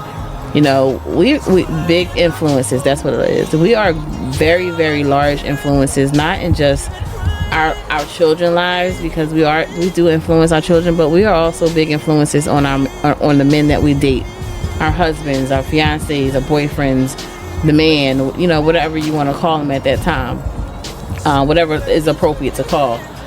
And you know, it's just something that you have to, you know, you had a bad day at work, sometimes you just gotta, I ain't saying all the time, but sometimes you just gotta suck that shit up and be like, hey daddy, how you doing? You know, like, you good? You alright? Some people like to take their problems out on the world. I don't like those type of people. Some when they people mad do. at certain shit and they want to take their problems out on another nigga, like another nigga know what the fuck they going through. I think that shit is so retarded and ridiculous. It don't make no fucking sense. When I'm having a bad day or mad at somebody, I'm trying not to bring it home. The outside world is what makes me feel better. They don't know what the fuck I'm going through. So for me to be nasty to another motherfucker, it don't make no sense.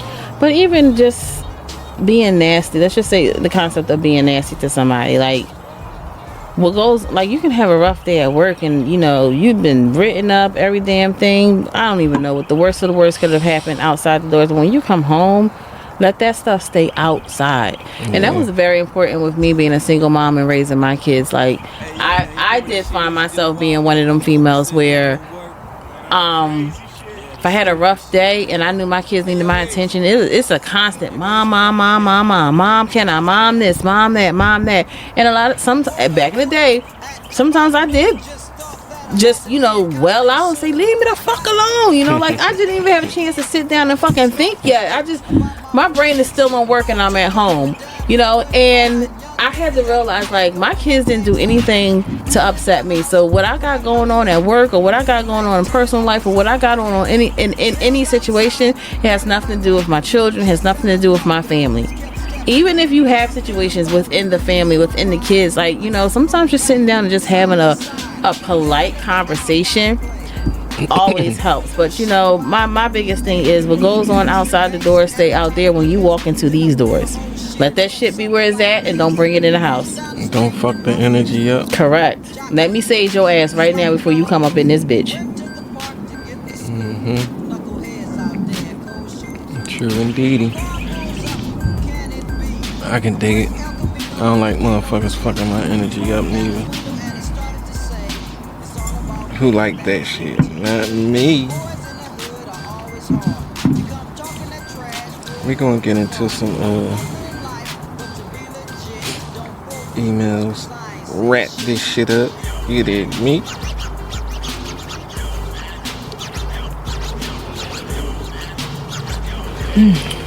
This one, let me see.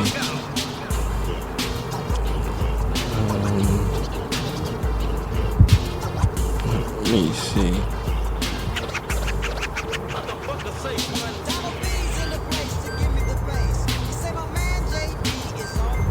Alright. This one is, she said, is she wrong for embarrassing her stepmother by telling their neighbor that her relationship is a product of an affair? She's 16-year-old female. My birthday is soon. I want to celebrate with my mom and siblings on the actual day, but my dad asked if I could come over to his house to celebrate my birthday as well as a housewarming party. As well as his housewarming party. Anyway, I did not want to come. I'm not on good terms with my dad or his wife and new kids, but because of the custody arrangements, I have to spend some weekends with him. My stepmom is someone who is very eager to please everyone, and she loves to brag about her lifestyle. She just carries herself in an extremely condescending way. My parents divorced when I was 7, while my mom was going through chemotherapy for stage 3 breast cancer. My dad had an affair My dad had an affair when my mom was in the hospital, and he said it was due to the stress of having to look after us and that he needed some female comfort, whatever the hell that means. They tried to make things work after the affair, but they never could since my dad wouldn't stop seeing my now stepmom, who was my mom's co-worker. This was the biggest betrayal. My mom worked in a small business. Everyone was like family, and her co-workers visited us often and used to bring us goodie bags. Goodie bags. My stepmom was one of them. Oh shit. They've been married for 9 years now, and I have never been able to have a relationship with them. So during the housewarming event, one of the neighbors approached me and asked how I feel about having a stepmom and a blended family. She was asking me because her daughter, who is in a similar age range to me, struggles with it. I just flat out told her that I don't view them as family because their affair broke any relationship. I don't know what she mean by that. She was visibly shocked, and my stepmom was bright red and was stuttering, saying that there was no overlap and that I was young and confused. She proceeded to lock herself up in her room crying, and when the party was over, my dad screamed at me saying that I'm so hard to love and that I'm so bitter. I told them that I feel the same way. I tried to act like it didn't hurt me, but I'm so upset that my own father would say this to me. I always knew he loved his new family more than me, but I didn't expect him to say it outright. My stepmom said that if I come over, she would no longer spend weekends with him and will take the kids away. My dad is on the phone with my mom asking if it would be fine if I no longer come over. My stepmom is now refusing to leave the house, saying she's humiliated and can no longer show her face around the neighborhood, which is quite close-knit. So do you guys think she's wrong? You know, she know what she did was wrong, but what they did was 100 times worse. She says she's just looking for an objective opinion. What you say about that? What you think? This story is fucked up in so many damn ways. Go ahead, dissect it. We got time.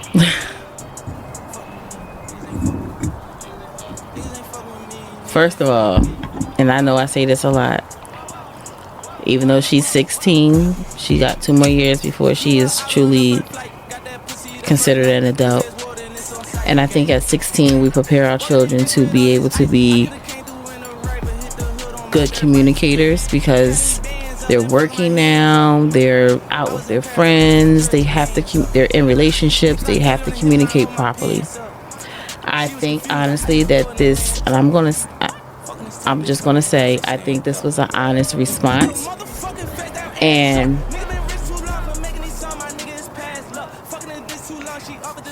I don't know if it was the best response for a 16-year-old to say to a neighbor who could have been not so much a stranger, but maybe a stranger. But I mean, maybe she felt comfortable with this woman to speak or to say what she needed to say, because it has been bothering her. It has been taunting her for years, and she needed an outlet. True. That was a cry for help right there. True. How dare the stepmother be embarrassed all of a sudden because now you can't come out of your close-knit house, your close-knit neighborhood to show your face because you did something vile. You may not have been friends, but you knew this woman when she was going through one of the most serious parts of life where she could have died, and you took total advantage of that situation, as well as the dad did. And for the dad, please forgive me, typical male. And I say that because I went through some similar shit with my biological dad, and he has always chosen my stepmom and my brothers before he chose me. So this kind of sits to home. My dad never said, oh, I don't want to be a part of your life, but I had to make some of those decisions in life just for my mental health. But that baby needs some real serious counseling. Biological mom needs some counseling. Biological dad needs some counseling. At the end of the day, it's not about the stepmom. Now, I don't know if these other kids is biologically the dad's kids, but if they're not, it's not about them kids either. It's about that dad, that mom, and that daughter, and dad needs to put his priorities in perspective and handle what he needs to handle. How dare you call the mom and say you don't want this child to come to your house again? The fuck? Yeah. If she want to take her kids and whatever else and go to fuck somewhere else, then bye, bitch. Like, that's some real vile shit to say and to do. Like, how you think that 16-year-old little girl feel now? That's just so ignorant in so many ways. And I'm so sorry that this little girl has to go through that. But keep your head up, because guess what? It don't last always. At the end of the day, these people are going to be the ones that's going to need you. And that's how it works in life. Like, just walk away, go enjoy your life with your mom. You don't really want to be with them anyway. You already said it. So at the end of the day, you got your blessing. Going about your business. It's gonna haunt you and it's gonna hurt you. Where's my dad doing? Why my dad don't love me? Why did my dad choose them over me? You'll be all right, boo. Trust me. I'm 45 years old and I have survived, and neither one of my dads are still on this earth. Keep pushing and rocking. That's just some ugh. Yeah.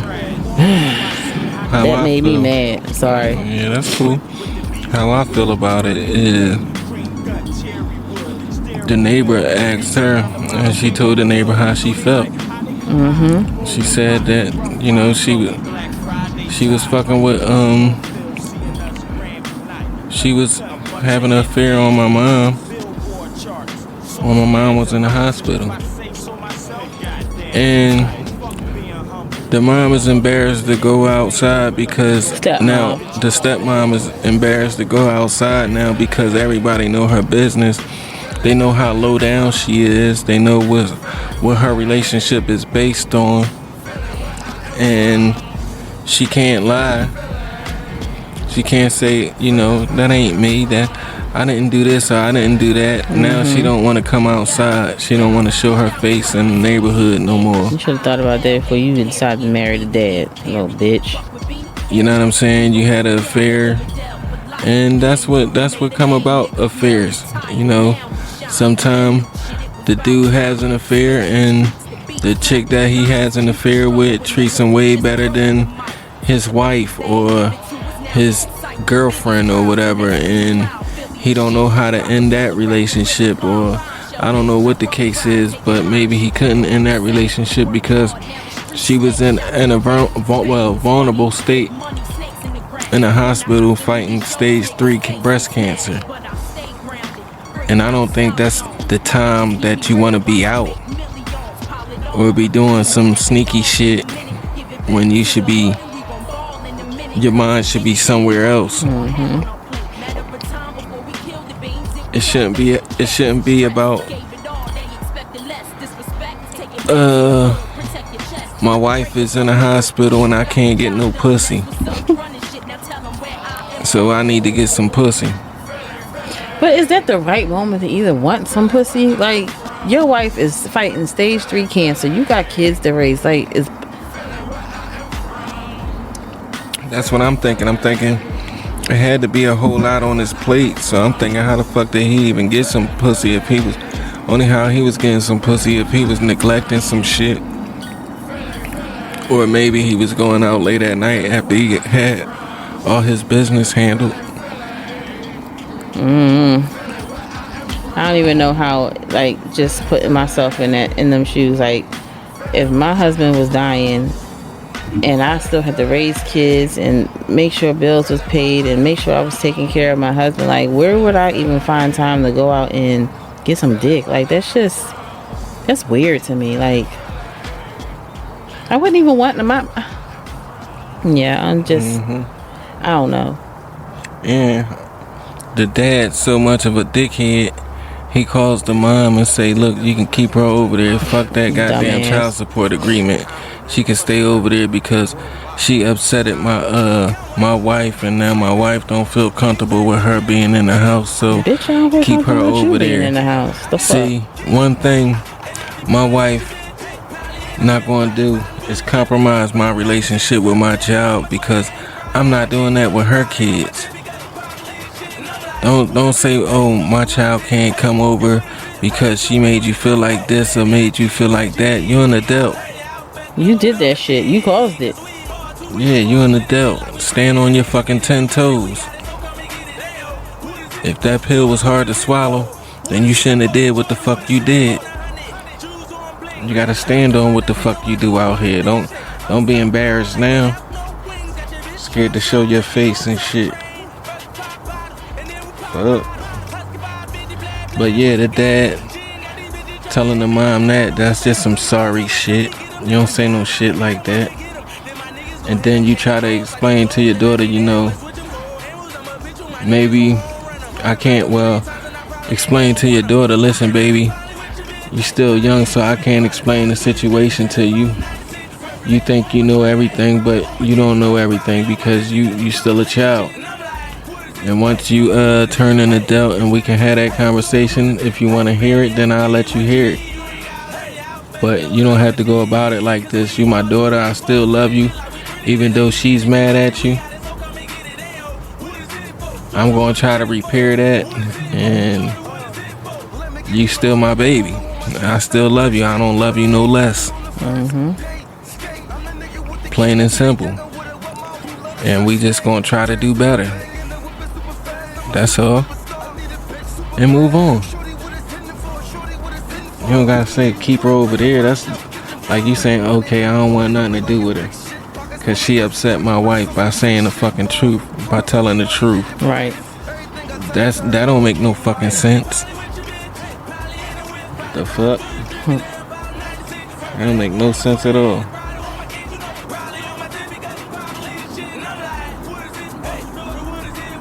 Okay, let me see what we got here.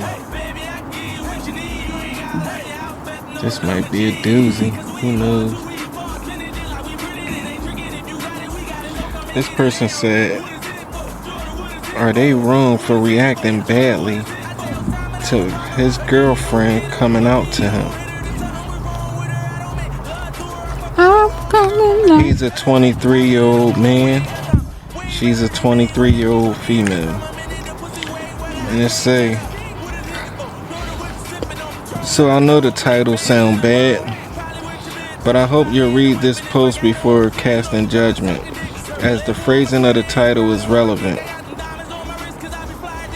Me and my girlfriend have been in a relationship for the past 5 years, and in my eyes everything was going great until when about a week ago she texted me and asked to come over. And when she did, she immediately sat me down, looked very serious, and said, I need to tell you something. Now, I was a bit freaked out at her seriousness, but sat down and asked what's up.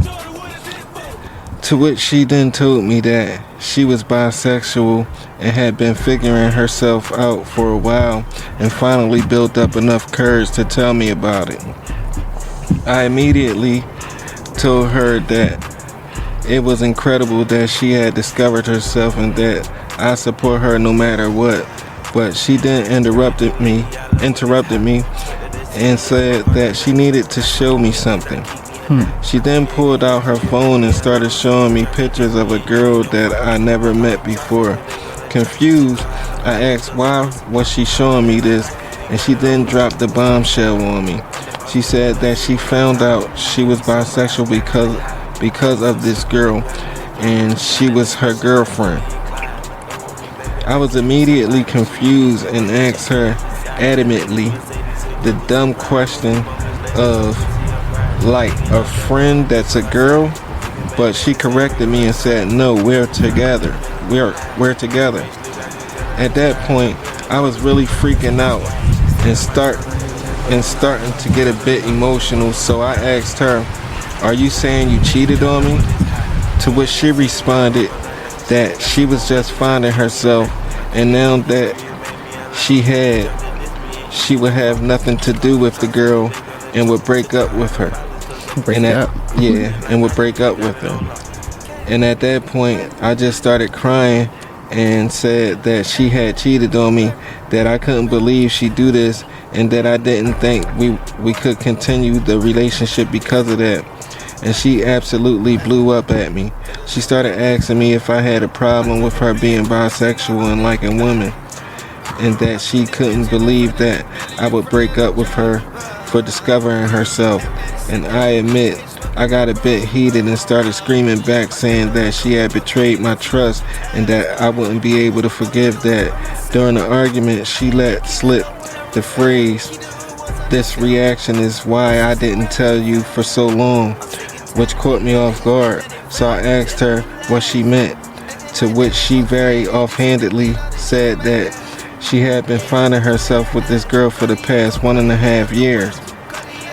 That was the final straw for me, so I screamed at her to get out and kicked her out my place, where she called me a bigot one last time before leaving. Now, over the last couple of days, I've gotten calls and messages from her friends and family calling me a homophobe and saying that it was disgusting how I judged her for figuring herself out, which has slowly made me maybe start to think I reacted a bit too harshly, or that I should have heard her out more, which is why he's asking, for some advice. Is he wrong for reacting the way he reacted?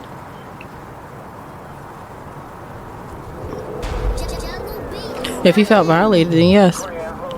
And I think I said it's a sense of violation. I mean, it depends on the man. If he felt as though, regardless of how, what her sexuality is, if you're in a committed relationship, you're not supposed to go out of that committed relationship. You know, and that's what she did, male or female. She went out of that relationship. So, I don't blame her for feeling some type of way. Now, another man was like, hey, bring her, let her come on to the party, you know? But, he's not that type of man, and he does feel some type of way. You're not wrong for feeling the way you feel. So don't let nobody make you feel like you're not supposed to feel some type of way. Yeah. What I got to say about that is she came out the closet or whatever, and I guess she thought that was cool. But if she came out the closet, you should have known that she already cheated. Like, what the fuck you think she coming out the closet for? To tell you that she ain't find herself with another fucking girl? She been eating some pussy all around this motherfucker, and you think it's something else with your goofy ass. I don't understand that part. So then when she said it's been a year and a half, then you put her out. She should have been out, nigga. Especially if you can read in between the lines. I would have said, listen, baby, it's time to get the fuck up out of here. Come on. Grab your coat. Don't forget. Yeah. It's only right. Now she can have old girl. She can find herself with old girl now. That'd be the best thing for her since she found herself. Her coming out to tell you that was for what? What was her main purpose? That's what you should have got down to. That's what you should have been boiling the conversation down to. What was the purpose of her telling you that? You know, she want to fuck with the girl, or she found herself and she's bisexual, so now she want me and the girl. What the fuck was the point of you telling me this shit? If you've been doing this shit for a year and a half, what's the point? You told me this because, okay, you want both, or you want to fuck with the girl. Okay, well, do your thing. You know, wish it could have been better. Wish you wasn't a fucking Fruit Loop out here eating pussy or wearing strap-ons or whatever, getting fucked by strap-ons when you got the real shit right here. I wish you wasn't a dickhead, but you know, go figure yourself out some more, and I'ma go get somebody that'll love me better. That's all. I don't got time to be mad or to be I might be heartbroken, but shit, it'll just be momentarily, and that'll be the best thing for me, to find a motherfucker that's for me. That's all. That's all to it. Just focus on yourself. Get yourself better. But yeah, I don't understand her. And she a dickhead, but she did what she did. And I don't understand why in all these motherfucking letters they always talking about a family or a friend reaching out to them or some shit, or them saying things to their family and friends. After every breakup, y'all don't have to get y'all motherfucking family and friends involved in y'all motherfucking breakup. If y'all broke up and let that be that. Keep that between y'all. He texting this family member and telling this family member that, friends that. You texting this family member and telling his friends this. Let that shit die. There's no need for none of that. Have more time healing than doing dumb shit. Than telling people y'all fucking business. Even if it's over. Let that be a story you can tell later. Later on down the line. What the fuck? Let that be a motherfucking story y'all can tell later on down the line. On God. So yeah. Dickhead. I don't understand that one. But she was sometimes your family is your confidant. I mean, if you had that one person that you can talk to, but if you telling your business to this motherfucker, that motherfucker, and you calling up friends and calling up family, That's like too much. That's like overdoing it. That's like my feelings is hurt and I want to let the world know what he did to me, or, you know. I mean, I got 3 confidants. Let your soul bleed in silence. Don't be loud with it. Yay and nay. If you got that one person you talk to, your mom, your sister, your girlfriend, then holler at that one person. I agree with that part. Let them know, baby, I'm not feeling well. You know, I'm having a rough breakup. You know, a motherfucker did this to me, did that to me, and I'm trying to snap back. I'm trying to feel normal. I'm upset. I'm crying every 2 seconds. I need some emotional support. Can you bring over a bottle of Barefoot, bitch? I've been crying in this motherfucker for 6 hours straight.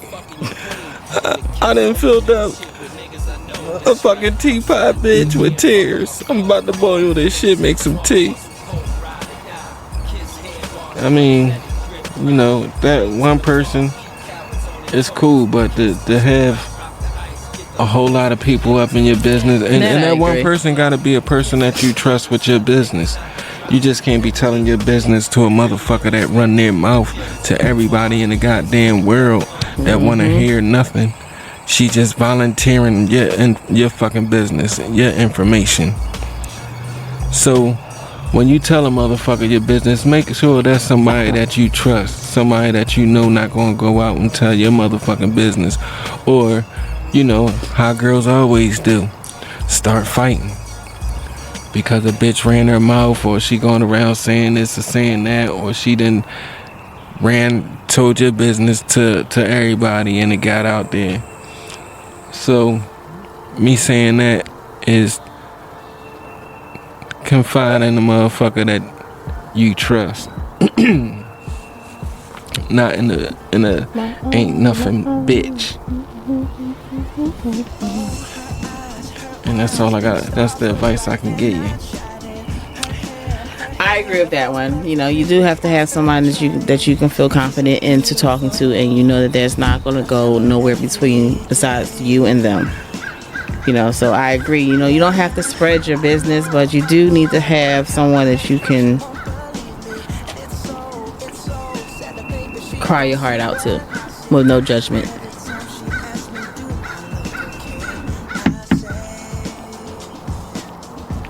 Hold on, I'm looking for another one.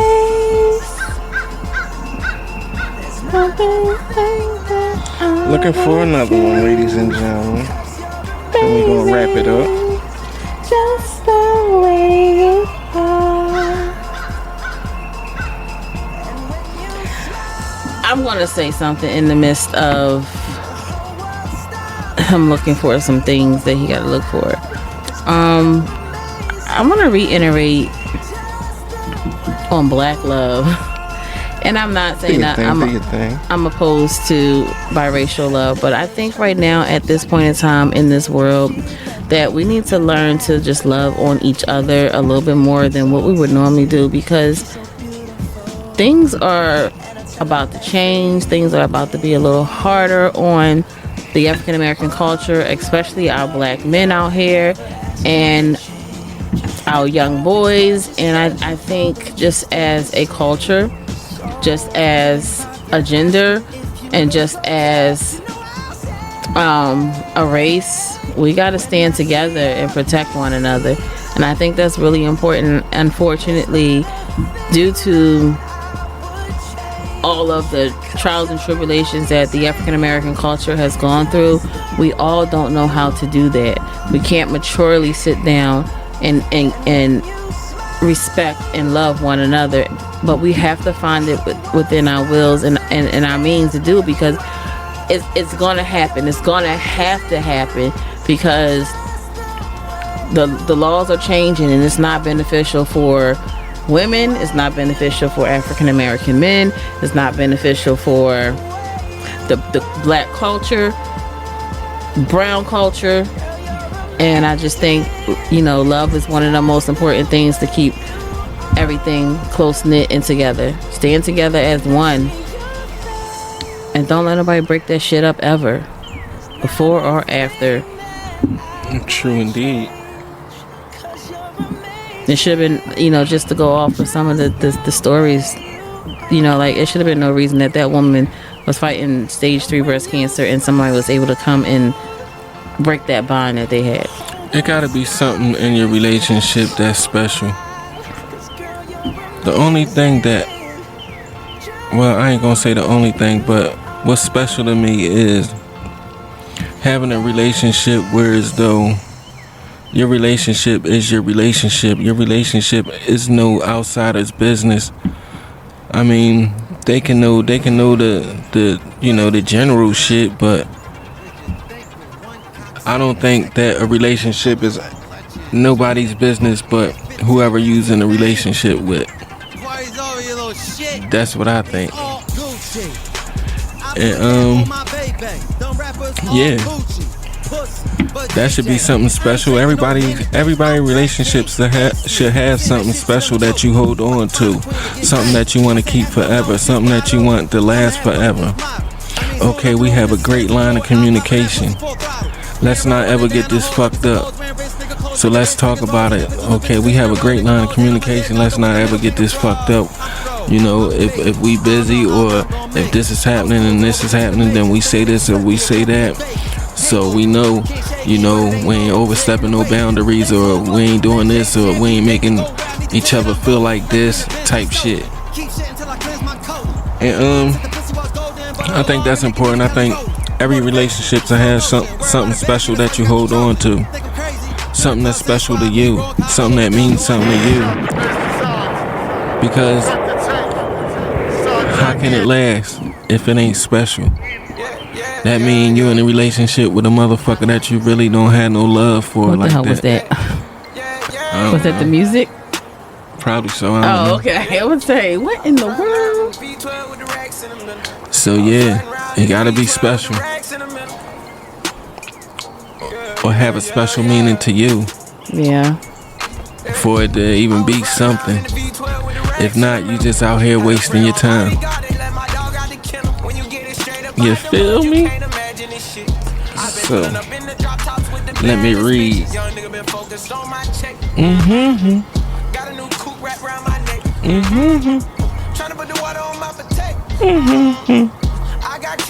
Alright.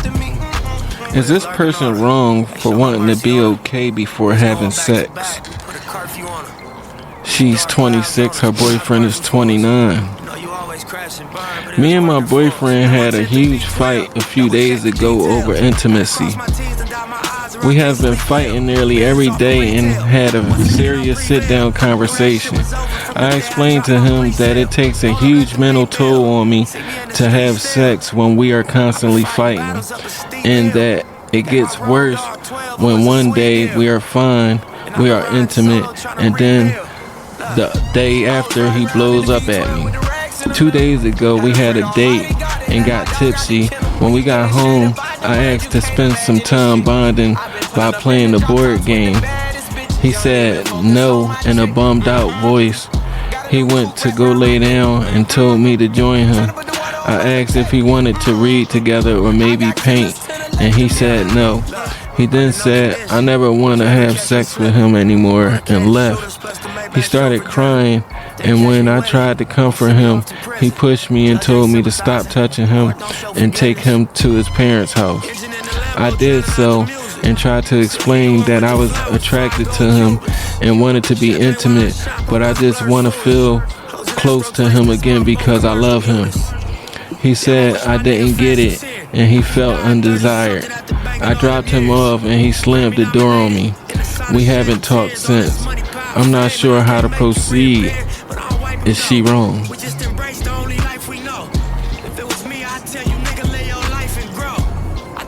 It sounds to me like she wasn't saying no to having sex. It was more of, let's get in the mood, let's do some foreplay, let's enjoy life, let's enjoy each other before we go straight to the bedroom.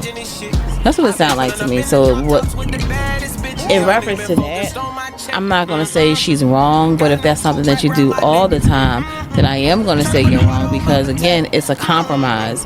Like some nights, he should want to pleasure you, whether that's playing a board game, painting, reading a book, or whatever the case may be, because obviously that's your love language. And for him, he should want to, understand that and fulfill the desire as well in reference to, appeasing her. And then it goes both ways. Like, maybe he just want to go ahead and get his shit off real quick because, I don't know. And, but you gotta, it's a compromise. You gotta work both ways. But I don't think she's wrong, especially when she was trying to explain to him where she was coming from with it. She never said she didn't want to have sex. She just said, like, can we do this before we make it to the bedroom? Yeah. I mean, being a man, the mood is already set. Like, shit, we done went out, we done had drinks, now we back at the crib, and you want to play some motherfucking board games? What the fuck is wrong with you? I mean, I ain't playing no board games. Yeah, but fuck that. Like, she want to play board games that's gonna last for hours. By the time that shit is over, that done blown my high. I was drunk. I'm sober than a motherfucker right about now. I'm trying to have some drunk sex. This bitch trying to play board games and fuck off, play cards and shit. I said, okay, well, we can play some strip pity pat. I mean, or something. We can make something fun. Yes. But that's part of the compromising, like, I mean, yeah, we can do something, but I'm saying, like, it seemed like the mood was good. Like, they went out, they had a good night, they go home, and it's time to take a shower and relax. It's time for bed. She never mentioned what time it was. What if they got in the house fucking 11:30, 11:45 at fucking night, and she talking about let's play some board games. I say, who the fuck you take me for? Who the fuck you think I am? I never played a board game with you a day in my fucking life. Now you want to play some fucking board games. Excuse me. I just wouldn't get it. Like, maybe that's why he said you just don't get it. And I get it, nigga. I get it. The night was good. It just didn't end right. Know what I'm saying? You had the appetizer, had the main course. You just didn't get no motherfucking dessert. And that's fucked up. She would have blew my high too. And I would have said, take me the fuck home too. I mean, that's understandable, being a man. But all old girl had to say is, listen, I want more romance in this shit.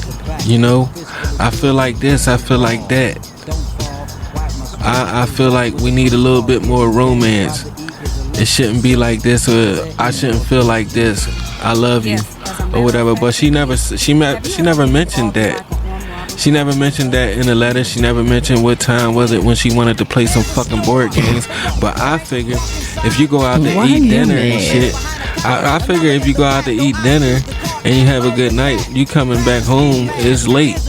Who the fuck want to play board games when you come in the house from fucking dinner? I can see if you just in the house, if you stay the night and shit, and then y'all wake up on a Sunday and shit, and y'all eat breakfast or whatever, and y'all start playing board games or start watching Netflix or some shit.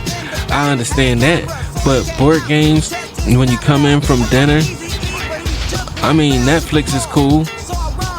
Shower, Netflix, chill, good night. See you in the morning when I open my fucking eyes. You feel me? That could have been handled better. She could have handled that situation better, because her saying that means to me like she just popped this up on this nigga. Oh shit, I don't want to fuck, or it's hard on me because we argue a lot, and one day we cool, the next day we not, and it's fucking with my feelings, it's fucking with my emotions, and I don't want to fuck. That's all she had to say. Cause it wasn't really about the romance part. It was the part that they was arguing every other fucking day, and when shit is good, they fuck, and then the next day is bad, and she couldn't wrap her mind around it. Basically, is what she was trying to say, and that's something that they should have been talking about over dinner. You think? I agree. They should have been talking about that over dinner. Car ride home, like, Yeah. Car ride home, car ride to dinner, and at dinner. So yeah, after dinner I was thinking about maybe we do some painting or something like that. I'm just saying how she felt. because that was her problem. Her problem wasn't it wasn't no romance. Her problem was just that they was arguing and her emotions was scrambled because one day they good, then the next day they not, or 2 days they good and 3 days they not. That's a hard pill to swallow too, when you don't know exactly what direction your relationship is going. But I think they need to sit down and have a conversation. She wanted to figure it out because she said that she loved him. So, the sex part, I guess she didn't want to do that. Her feelings was scrambled, is what she saying. He ain't answer the damn phone call, so there ain't no damn relationship no more. Keep it moving, pushing. Bye. But she didn't say what time, and she definitely didn't say how long it's been since they talked. She said he hasn't responded to her calls since he took her. Yeah, since then. But we don't know how long that's been. That could have been a day. That could have been 6 hours. That could have been 3 days. Who knows? Well, my thing is, after 2 weeks, keep it moving and pushing.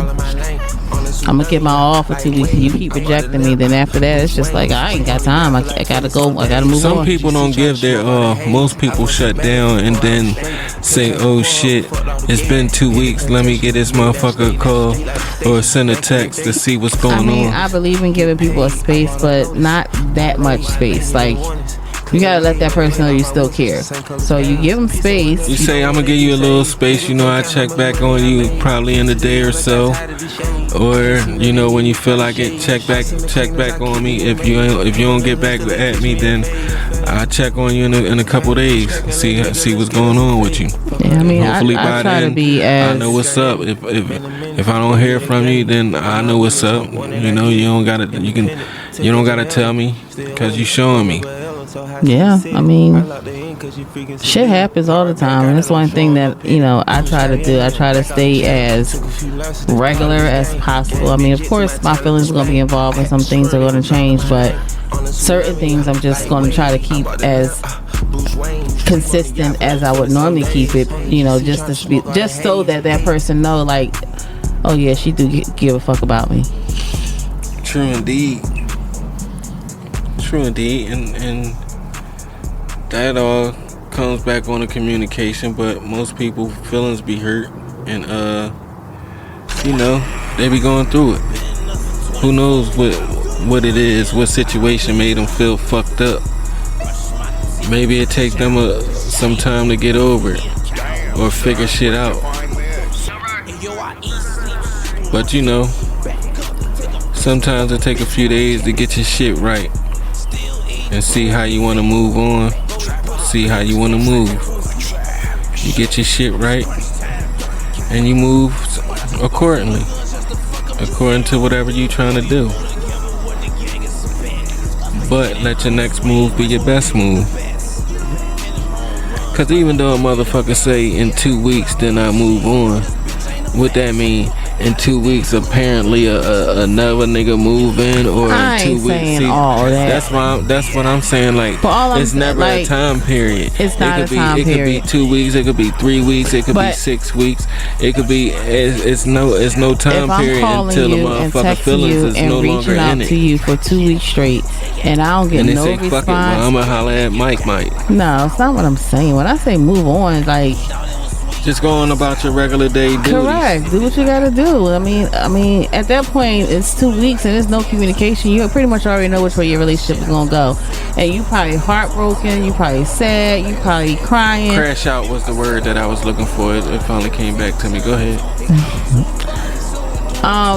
But I mean, and that's what I mean in reference to moving on. Like, go deal whatever you got to deal with and go on about life. And I ain't saying jump to the next man. That's gonna come eventually, but like, self-care. Do what you need to do to make yourself happy. That's one of the, like, I just had a conversation with somebody earlier, and they were supposed to go out of town, but they didn't go out of town because them and their mom another person and their mom got into a little not squabble, but like a little argument or whatever the case may be. I don't even know how to really say it. And pretty much it was like, when you by yourself, the mom was kind of checking the daughter, and was like, when you by yourself, you walking around here moping and boo-hooing and everything, but when you do come over, you the happiest you can be. She said, I'm glad that this person makes you happy, but you gotta find happiness within yourself. True. And we're talking about young kids that's acting this way, so and I totally agree with this mom. So there were some things that was changed, and situations happened, but you got to be comfortable within your own skin. So yeah, you may be sad, you may be heartbroken, you may be upset, you may be very emotional. Just do what you got to do to make yourself happy and provide yourself with some self-care and keep moving and pushing. Either he's gonna reach out to you or he's not. True indeed. And if you know you in the wrong, apologize, take accountability, or a nigga ain't gonna want to hear you out.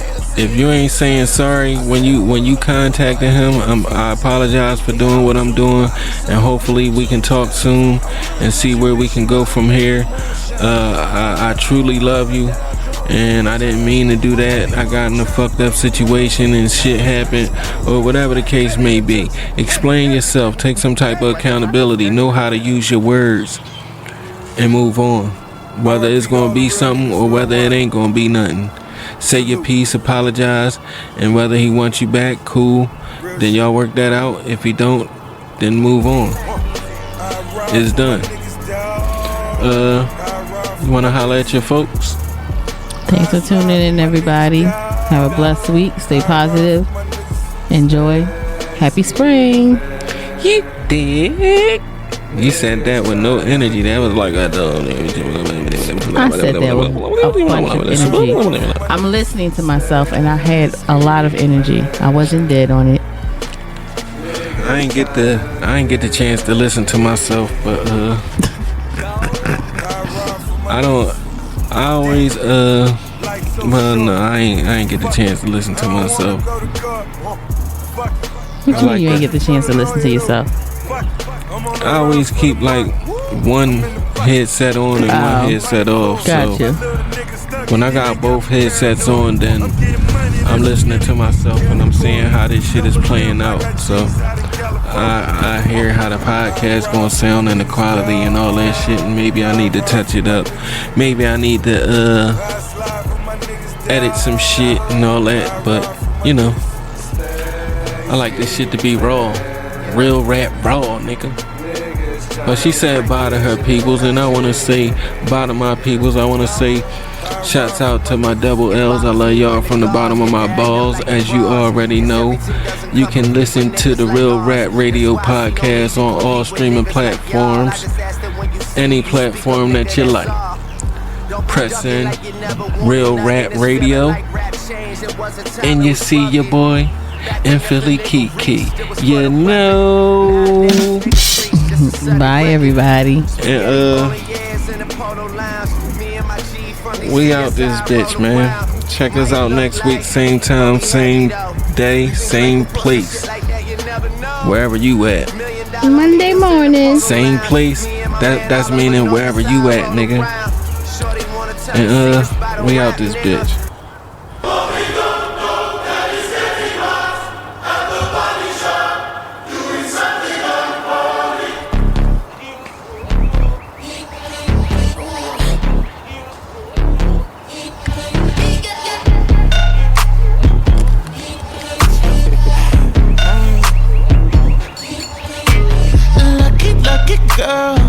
She got married to a boy like you. She'd kick you out if she ever knew about all the you tell me that you do.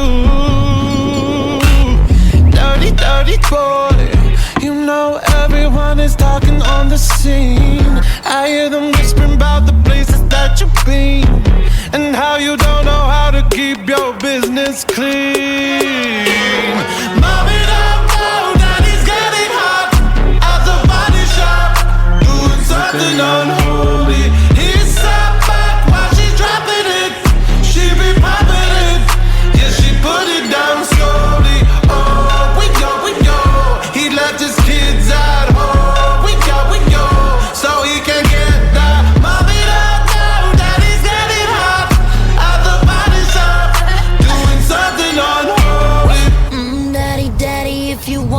up the attic. Give me love, give me Fendi, my Balenciaga daddy. You gon' need to bag it up, cause I'm spending on Rodeo. You can wish me back it up, I'll be gone in the AM.